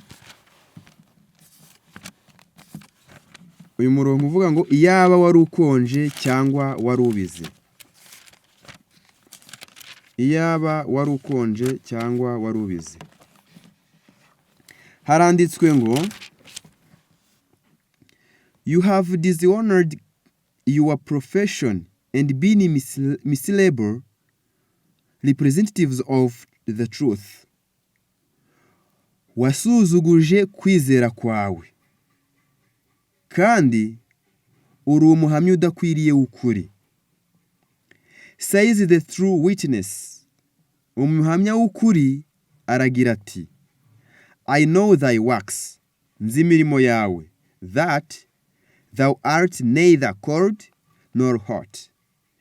Yuko udakonje cyangwa se ngo ubize. I would thou were cold or hot. Iyaba wari ukonje cyangwa wari ubize. So then because thou art lukewarm and neither cold nor hot, I will spew thee out of my mouth. Kubera ko uri akazuyazi udakonje cyangwa ngo ubire, ndakuruka uve mu kanwa kanjye. Aha muhitondere. Were you cold, there would be some hope that you would be converted. Ngo iyaba wari ukonje hari kuba hariho icyizere cyuko uzahinduka. Twabivuze uku gukonja ni ukuba udatanze icyizere, mbese kuba ugaragara koko nk'umuntu utemera iby'Imana, uri umupagani, udasenga, utarayobotse Imana, utari mu mugabane w'abantu bavuga ko bemeye ukuri. Ibi ngibi Imana yavuze ngo ibi uko biri bitanze icyizere kuko ahari wahinduka. Impamvu watumwaho umuntu wo kukubwira ijambo ry'Imana, ariko umuntu musanzwe musengana mwicarana ku ntebe imwe, umuntu muhura buri gihe ku munsi w'amasengesho, ku cyumweru cyangwa ku isabato, uwo biragoye kujya kumurarika no kumukorera amavuna. Rero wa wundi w'iyo hirya wowe murapanga weho na wa wundi mukavuga ngo reka tujye kumubwira ijambo ry'Imana kubera ko atemeye ibyo twemeye. Uwo nguwo byibura ngo hari ibyiringiro yuko yahinduka. Hepfo, but where self-righteousness guilds one about instead of righteousness of Christ, the deception is so difficult to be seen. Ariko aho kwitsindishiriza kuri mu cyimbo cyo gukiranuka, aho kwitsindishiriza cyangwa se kwihangira gukiranuka kuri mu cyimbo cyo gukiranuka kwa Kristo, aho ngaho biba bigoye kugira ngo umuntu amenye ubwo buriganya buhari. Hepfo baravuze ngo an unconverted godless sinner stands in a more favorable condition than such. Ngo umuntu utarahindutse utemera Imana w'umunyabyaha, uwo nguwo atanze icyizere kuruta umuntu wa wundi wemeye Imana ariko ntahinduke, akihangira gukiranuka. Niyo mpamvu iri somo rivuze ngo iyaba wari ukonje cyangwa se wari ubizi, kubera ko Imana ibonye ko icyiza kurutaho ni ukuba utari mu nzira kuruta guhagarara mu nzira utagenda muri iyo nzira. Ubwo Imana ikitubwiye aha ngaha iratubwiye ngo mwitonde, yemwe bantu batamaramaza, ngo munyoboke by'ukuri. Mwitonde kuko ngo mwebwe mudakonje cyangwa ngo mubire ngiye kubaruka. Turaza kubigeraho twumva ubusobanuro bw'iri jambo rivuga ngo kurukwa n'Imana mbese bisobanuye iki. Bwa mbere twumvishe ko gukonja ni ukutabibamo, gushyuha ni ukubibamo by'ukuri, kuba akazuyaze ni ukuba rimwe ubirimo ejo ntubibure ubirimo, rimwe ubirimo ejo ntubibirimo. Ariko ibyo ngibyo Imana ntibyemera, ngo ntabwo ngo ishaka ngo abantu ngo buno baba bari mu nzira ijya i Kanani ejo baba bari mu nzira ijya mu Egiputa. Niko mu gitabo cy'intekerezo mico n'umuntu batubwira cya kabiri. Ntabwo Imana ikeneye abo bantu umuntu ejo bari mu nzira ijya mu ijuru ejo bundi abe yabirindutse ari gusubira mu Egiputa. Ntabwo ari byo. Hepfo ku murongo waho wa 16, nuko rero kukura akazi udakonje kandi ntubirengeye kukuruka, kuko uvuga uti ndi umukire ndatunze kandi ndatunganiwe ntacyo nkennye, utazi yuko uri umutindi wo kubabarirwa kandi uri umukene n'impumyi ndetse wambaye ubusa. Aha ngaha hari ikibazo gikomeye, kutimenya kurahari mu bantu b'igihe giheruka. Imana yo itabeshya irarebye iravuga ngo uri umukene, uri impumyi, nta n'imyambaro ufite. Ariko umunyabyaha, umuntu wo muri iki gihe cyacu giheruka, ari kuvuga ngo oya ndatunze ndatunganiwe ntacyo nkennye. Ariko Imana yo ntibeshya mu manyakuri. Ku muntu utanira umutima nama ziko ibyo Imana iri kuvuga ari byo by'ukuri kuruta ibyo umuntu yavuga. Ubwo kwiyoberanya kose kwaba kuriho, Imana yiba yabibonye izi mirimo yacu. Niyo mpamvu iravuze ngo turakennye. Byaba ari igitangaza kujya kwa muganga, muganga yakubwira ngo urwaye indwara ukamuhakanya kandi wagiye umwizeye. Naha ngaha byaba ari igitangaza Imana kuvugira mu ijambo ryayo ngo weho urakennye, uri impumyi kandi wambaye ubusa, warangiza ho gahakana ngo ngewe nta kibazo mfite. Aho ngaho uba witsindishirije wihangiye gukiranuka, ndetse ngo uba uteje akaga kuruta wa wundi wemera ibyaha bye. Mu by'ukuri Imana hagati aha ngaha iyo tubonyeho ibi bibazo byo kuba dukennye, turi impumyi, twambaye n'ubusa, turi kubabwira ibi turi kuvuga ni imvugo y'umwuka. Niyo mpamvu bisaba ngo tubisobanure. Ubu bukene Imana itubonyeho, ubu buhumyi tubonyeho, kuba tutambaye, ibi byose tubonyeho yahise turangira n'umuti. Uwo muti niwo dukeneye. Ikibabaje nk'uko twabivuze, abantu muri iki gihe cyacu giheruka twagereranya n'abantu bari mu mwaka usoza amasomo. Ikibabaje bo ntibiyizi ndetse babuze n'ibintu bisabwa, ndetse biba bifitwe n'abatangira mu kiburamwaka. Ubwo twafata igihe cyo muri Efeso mu itorero rya mbere cyangwa se igihe cya mbere kibanza, tukakigereranya n'umwaka ubanza w'amasomo. Abo ngabo ibyo bari bafite twebwe ntabyo dufite. Iryo torero ryarangwaga, ryitwaga cyangwa se ubusobanuro bw'iryo zina bisobanuye iki gikundiro. Bari bafite kwihangana, batihanganira abanyengeso mbi. Ariko twebwe muri iki gihe yacu ibyo ntabyo tubwirana, ntacyo dufite na kimwe. Ubwo bivuze ngo iki? Twebwe bo mu mwaka uheruka ntacyo turi cyo, ntacyo dufite, tubuze n'ibyo batangiriraho mu mwaka ubanza. Dukwiye kwisuzuma tukemera, tukayoboka inama tugirwa n'ijambo ry'Imana. Aha haravuze hati ndakugira inama 18, ndakugira inama ungureho izahabu yatunganirijwe mu ruganda, ubone uko uba umutunzi, kandi ungureho imyenda yera kugira ngo wambare isoni z'ubwambure bwawe zitagaragara, kandi ungureho umuti wo gusiga ku maso kugira ngo uhumuke. Ibintu bitatu birakenewe. Niyo nama Imana ibonye dukwiye twebwe iki gihe giheruka. Nukuyiguraho umwenda wera, nukuyiguraho izahabu yatunganirijwe mu ruganda, ndetse n'umuti wo gusiga ku maso. Mbese ibi bisobanuye iki? iyi nama tubwirwa ko tubimenye gutyo gusa mu marenga twakomeza tugashaka cyangwa se tugategereza dufite ubwihebe gusa tutazi iby'Imana yatubwiye dukeneye byo gutuma tuyitegura. Iyo ijambo ry'Imana rivuze ngo tuyigureho izahabu yatunganijwe mu ruganda, ibisobanuye iki? Mu ijambo ry'Imana dusoma ko izahabu yatunganijwe mu ruganda ari ukwizera gukorera mu rukundo. Ibyo bintu bibiri, kwizera n'urukundo, ni ibintu bigomba kuranga abantu b'Imana mu gihe giheruka ubwo Yesu agiye kugaruka. Kwizera n'urukundo. Impamvu umuntu uriho utegereje kugaruka kwa Yesu ariko adafite kwizera, ntibishoboka ko amutegereza, kuko Yesu ibyo yavuze byose ndetse n'ibyo kugaruka kwe byose ni amasezerano, kandi ayo masezerano ntiwayizera cyangwa se ntiwayemera udafite kwizera.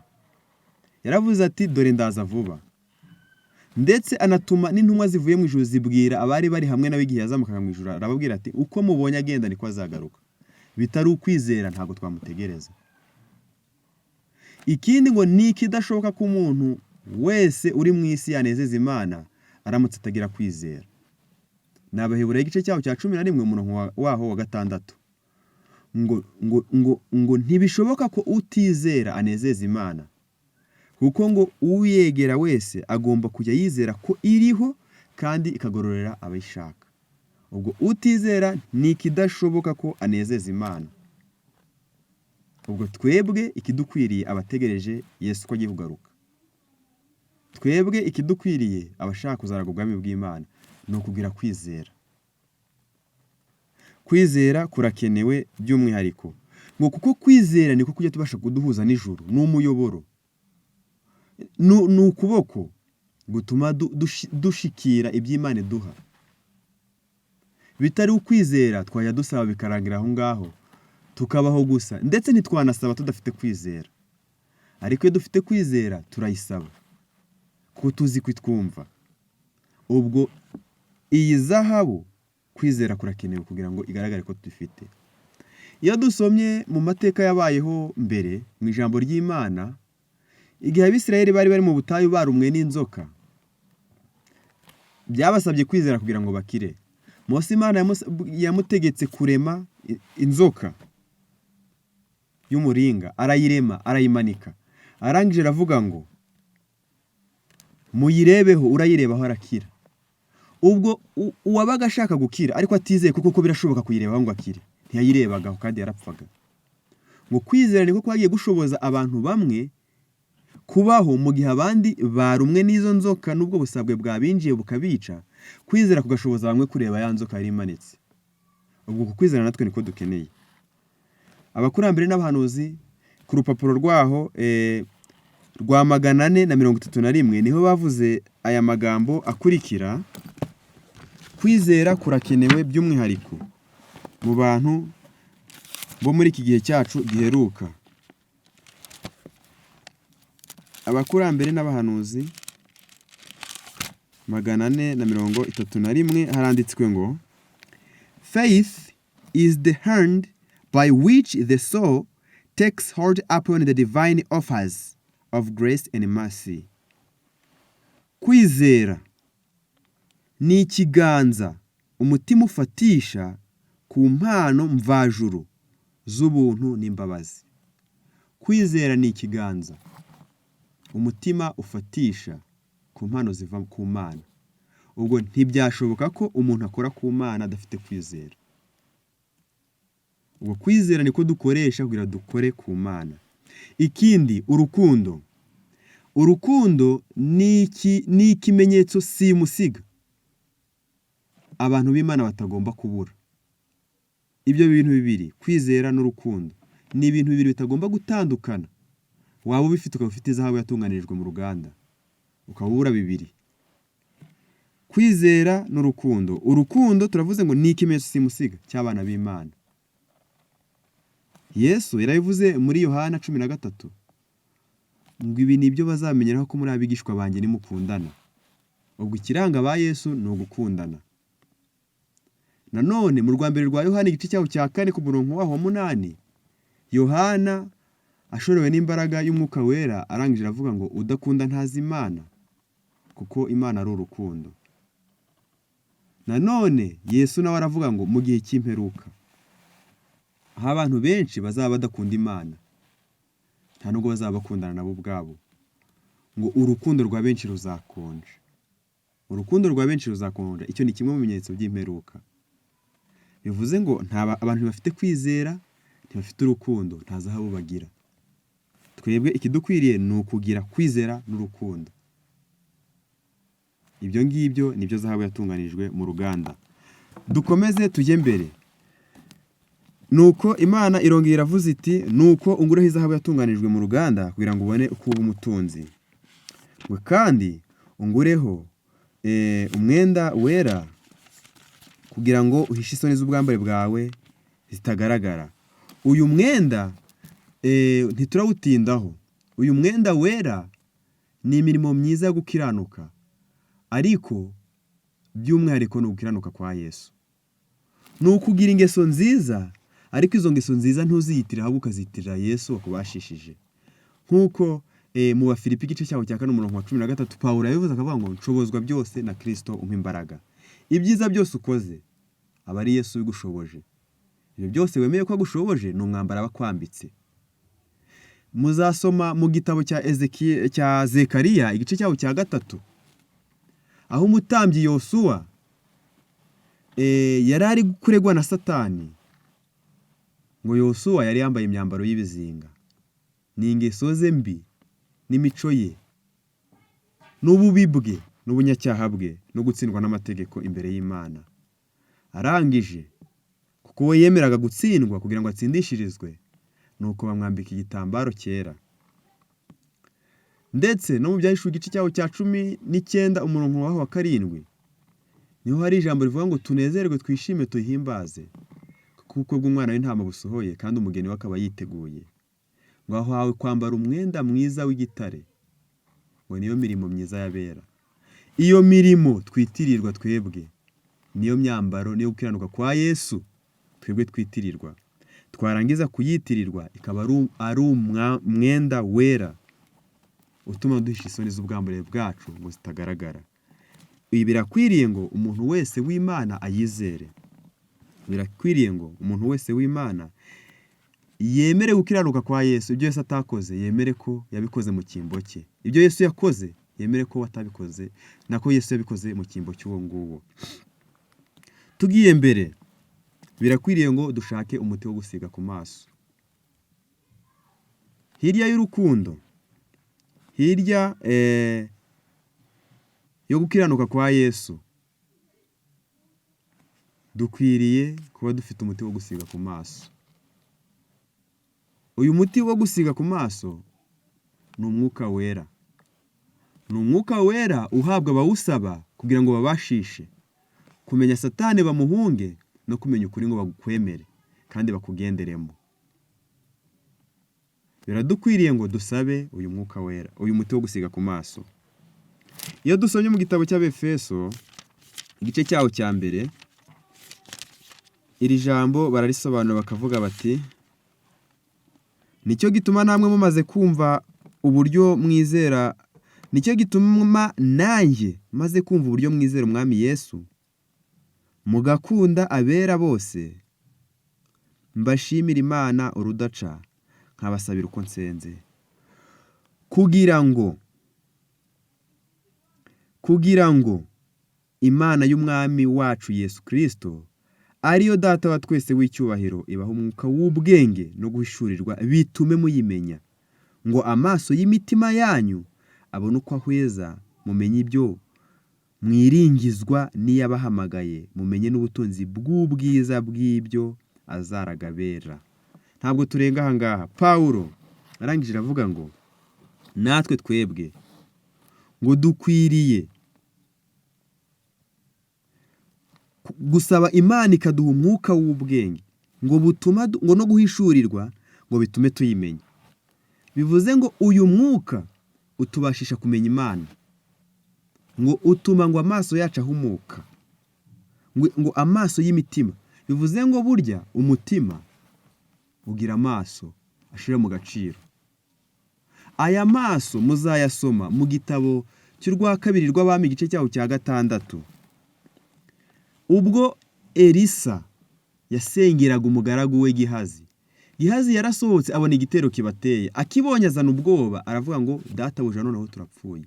Arangije Elisa kuko yari afite amaso y'umwuka, yari afite uyu muti wo gusiga ku maso ari wo mwuka wera umubashira kubona ibitagaragara, arangije aravuga ngo Mana ndagusabye ngo uhumure amaso ye kugira ngo arebe, kuko abo turi kumwe baruta bari kumwe n'abariya. Ngo nuko Imana iramuhumura amaso, kandi yari yabonye bwa mbere ingabo. Bivuze ngo nandi maso yahumutse, ni wa mwuka wera yarabonye utuma amaso y'imitima ngo ahumuka. Natwe uyu mwuka wera niwo muti wo gusiga ku maso ijambo ry'Imana ritubwiye tugomba kuba dufite muri gihe yeruka, kugira ngo tubashe kumenya iby'Imana idushakaho, kugira ngo tubashe kumenya ibyo tubuzwa tubihunge. Muri makeya duhiniye hafi mu busobanuro, ijambo ry'Imana yatubwiye ngo nuko ungureho izahabu, nuko ukeneye urukundo no kwizera, nuko ungureho umwenda, nuko ukeneye gukiranuka kwa Yesu, nuko ungureho umuti wo gusiga ku maso. Bivuze ngo ukeneye umwuka wera kubashisha muri urugendo rwa gikristo. Mu gitabo cy'ibihamya umuzingo waho wa 5233 ubusobanuro bw'ibi byose tuvuze. Ibihamya umuzingo wa 5 233 hari aya magambo akurikira.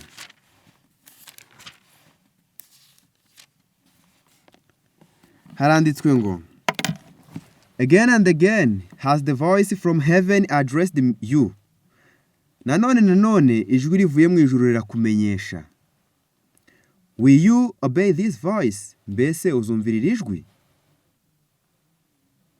Will you heed the counsel of the true witness to seek the God tried in the fire, the white lament, and the ice love? Ngo mbese uzumvira ijwi? Mbese uzemera kumvira inama y'umuhamya w'ukuri, ushaka izahabu yatunganirijwe mu ruganda, n'umwenda wera n'umuti wo gusiga ku maso? The gold is faith and love. Izahabu bisobanuye kwizera n'urukundo. The white raiment is the righteousness of Christ. Uyu mwenda wera ni ugukiranuka kwa Kristo.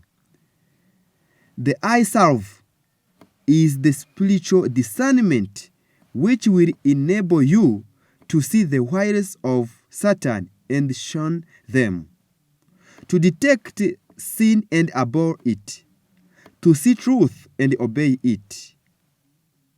Haragira hati izahabu ni ukwizera n'urukundo, umwenda wera ni ugukiranuka kwa Kristo, umuti wo gusiga ku maso ni ubushishozi bw'iby'umwuka bugushoboza kubona imitego ya Satani no kuyihunga, bukagushoboza gutahura icyaha no kucyanga, bukagushoboza kubona ukuri no kukumvira. Ibi turabikeneye. Dukeneye uyu muti wo gusiga ku maso wo kugira ngo ubashe kutwereka imitego ya Satani no kuyihunga, wo kugira ngo utubashishe kubona icyaha no kucyanga, utubashishe kubona ukuri no kukwemera tukakumvira. Uyu muti wo gusiga ku maso ndetse n'umwenda wera ndetse n'izahabu byose birakenewe.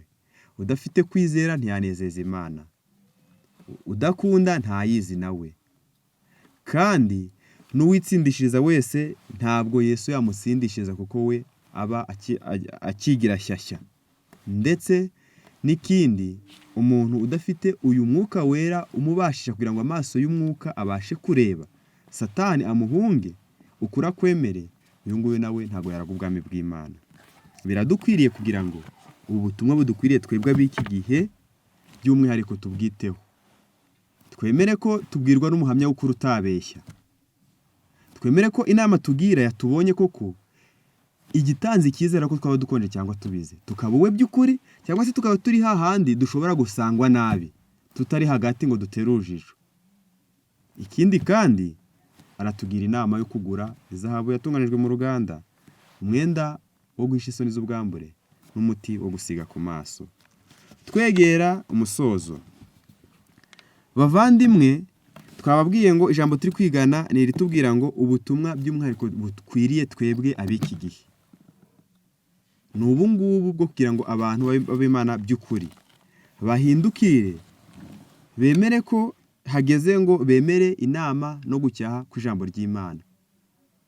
Kuko ijambo ry'Imana hepfo twegera umusozo riragira riti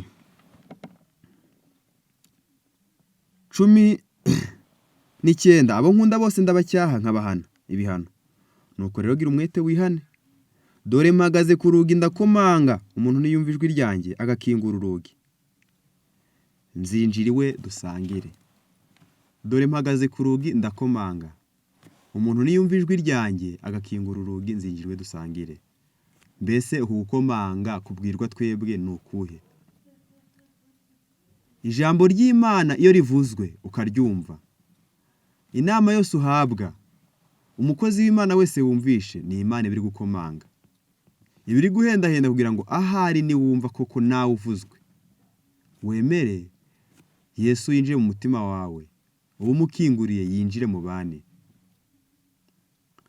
Iyo dusomye mu gitabo cy'Uwifuza ibihe byose ku rupapuro rwaho rwa 490 haragira hati: The true witness says, Behold, I stand at the door and knock. Umuhamya w'ukuri aragira ati, dore mpagaze ku rugi ndakomanga. Ibyahishuwe 3:20.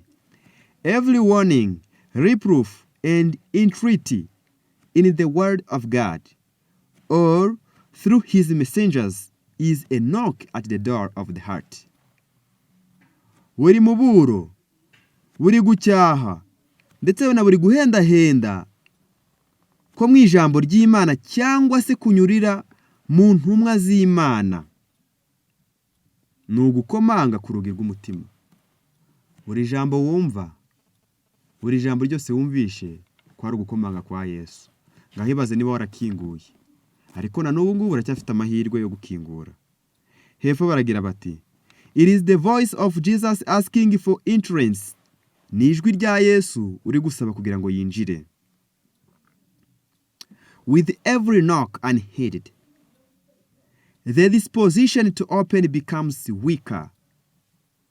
Kuri buri gukomangwa kutitaweho, ubushake bwo gukingura buragabanyuka. The impression of Holy Spirit, if disregarded today, will not be as strong tomorrow. Baravuze ngo gukabakabwa n'umwuka wera, gukomanga no guhamagarwa n'umwuka wera kwirengagijwe uyu munsi, ejo ntago kuzaba gufite imbaraga nkuko kwari gufite uyu munsi. Ubwo ijambo ry'Imana ntiribeshya, turi kubwirwa n'umuhamya w'ukuri ukiranuka. Iyo wanze kumvira ijambo ry'Imana uyu munsi, ejo bizagukomerera kurutaho kuryumvira. Ndetse nibyo byabaye kuri Adamu na Eva igihe bamaraga gucumura, ngo bahendahenze Imana kugira ngo ahari bababarire ngo ntibazongera namba kwihemukira.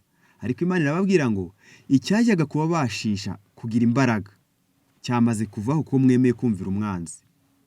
Ubwo imbaraga zanyu zagabanyutse, ubu mwagiye munsi y'urugero mwari muriho. Natwe ubu ngubu ijambo turi kumva uyu munsi, tukumva hari icyo riri kutubwira mu mitima yacu. Iyo twanze kuryumvira, ejo riraza rigasa nk'iri kuvuga buhoro kandi ari imitima yacu yinangiye. Amagambo ateye ubwoba. Hepfo baravuze ngo Our condemnation in the judgment will not result from the fact that we have been in error. Gucirwaho iteka kwacu mu rubanza ntabwo kuzaba gutewe nuko twabaye mu kinyoma, but from the fact that we have neglected heaven sent opportunities for the learning what is truth. Ahubwo impamvu izatuma turimbuka ni ukubera ko twirengagije amahirwe twohererejwe n'ijuru yo kwiga ukuri cyaricyo.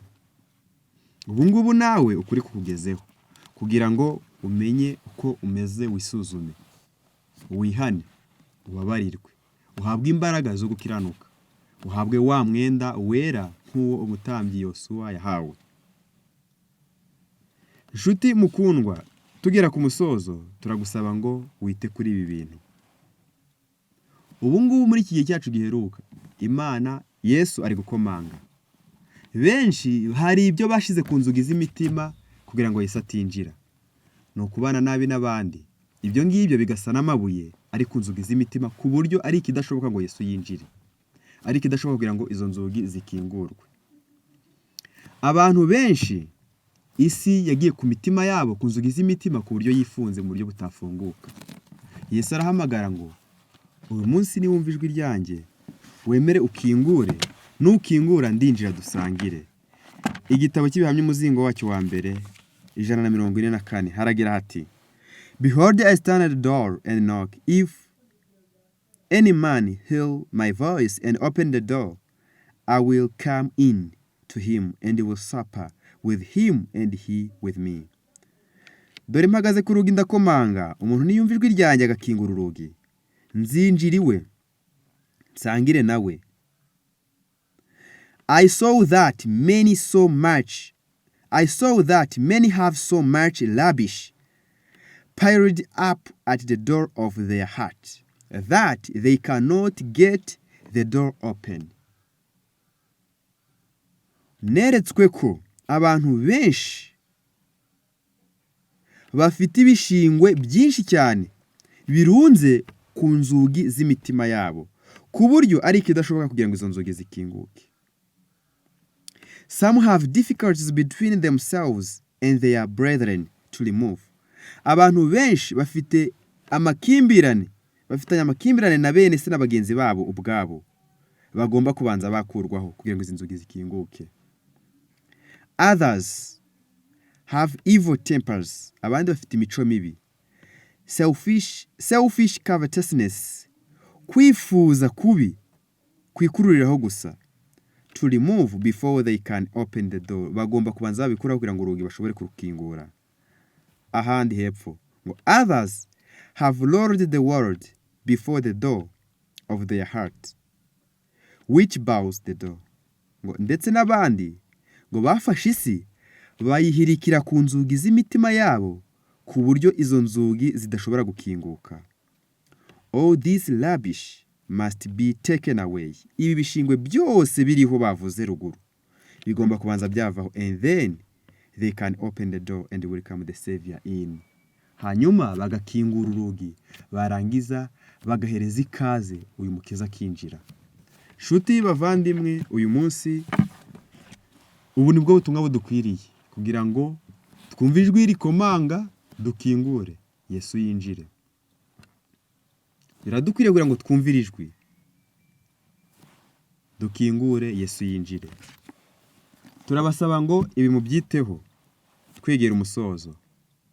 Iri jwi rikomanga, wenda amakimbirane ufitanye na mugenzi wawe ntiyatuma urugi rukinguka, ni nk'umusumari uteyemo. Wenda gukunda isi kwawe ntikwatuma Yesu yinjira, kuko ngo Yesu ntashaka kwinjira aho ategekwa, ashaka kwinjira mu mutima ariko ari we urategeka. Mureke tubyibazeho ibi ngibi. Ikibabaje benshi ubu ngubu ntibashaka inama, ntibashaka kumva, ndetse n'ibyo Yesu avuze bapfuka amatwi kugira ngo batumva, ndetse bagapfuka amaso kugira ngo batareba. Ariko ibi ngibi bikaba bibabaje kubera ko ngo abo bantu ngo bumva bo ngo n'amaso bayakuramo Imana yabahaye ngo barebeshe, aho kugira ngo barebe ibyo batiteguye, ibyo badashaka. Ibyo birababaje. Biboneka mu gitabo cy'ibihamya umuzingo wa 4 paji ya 48. Baravuze ngo abantu benshi ngo amaso Imana yabahaye kugira ngo barebe, bifuza kuyakuramo kugira ngo batareba.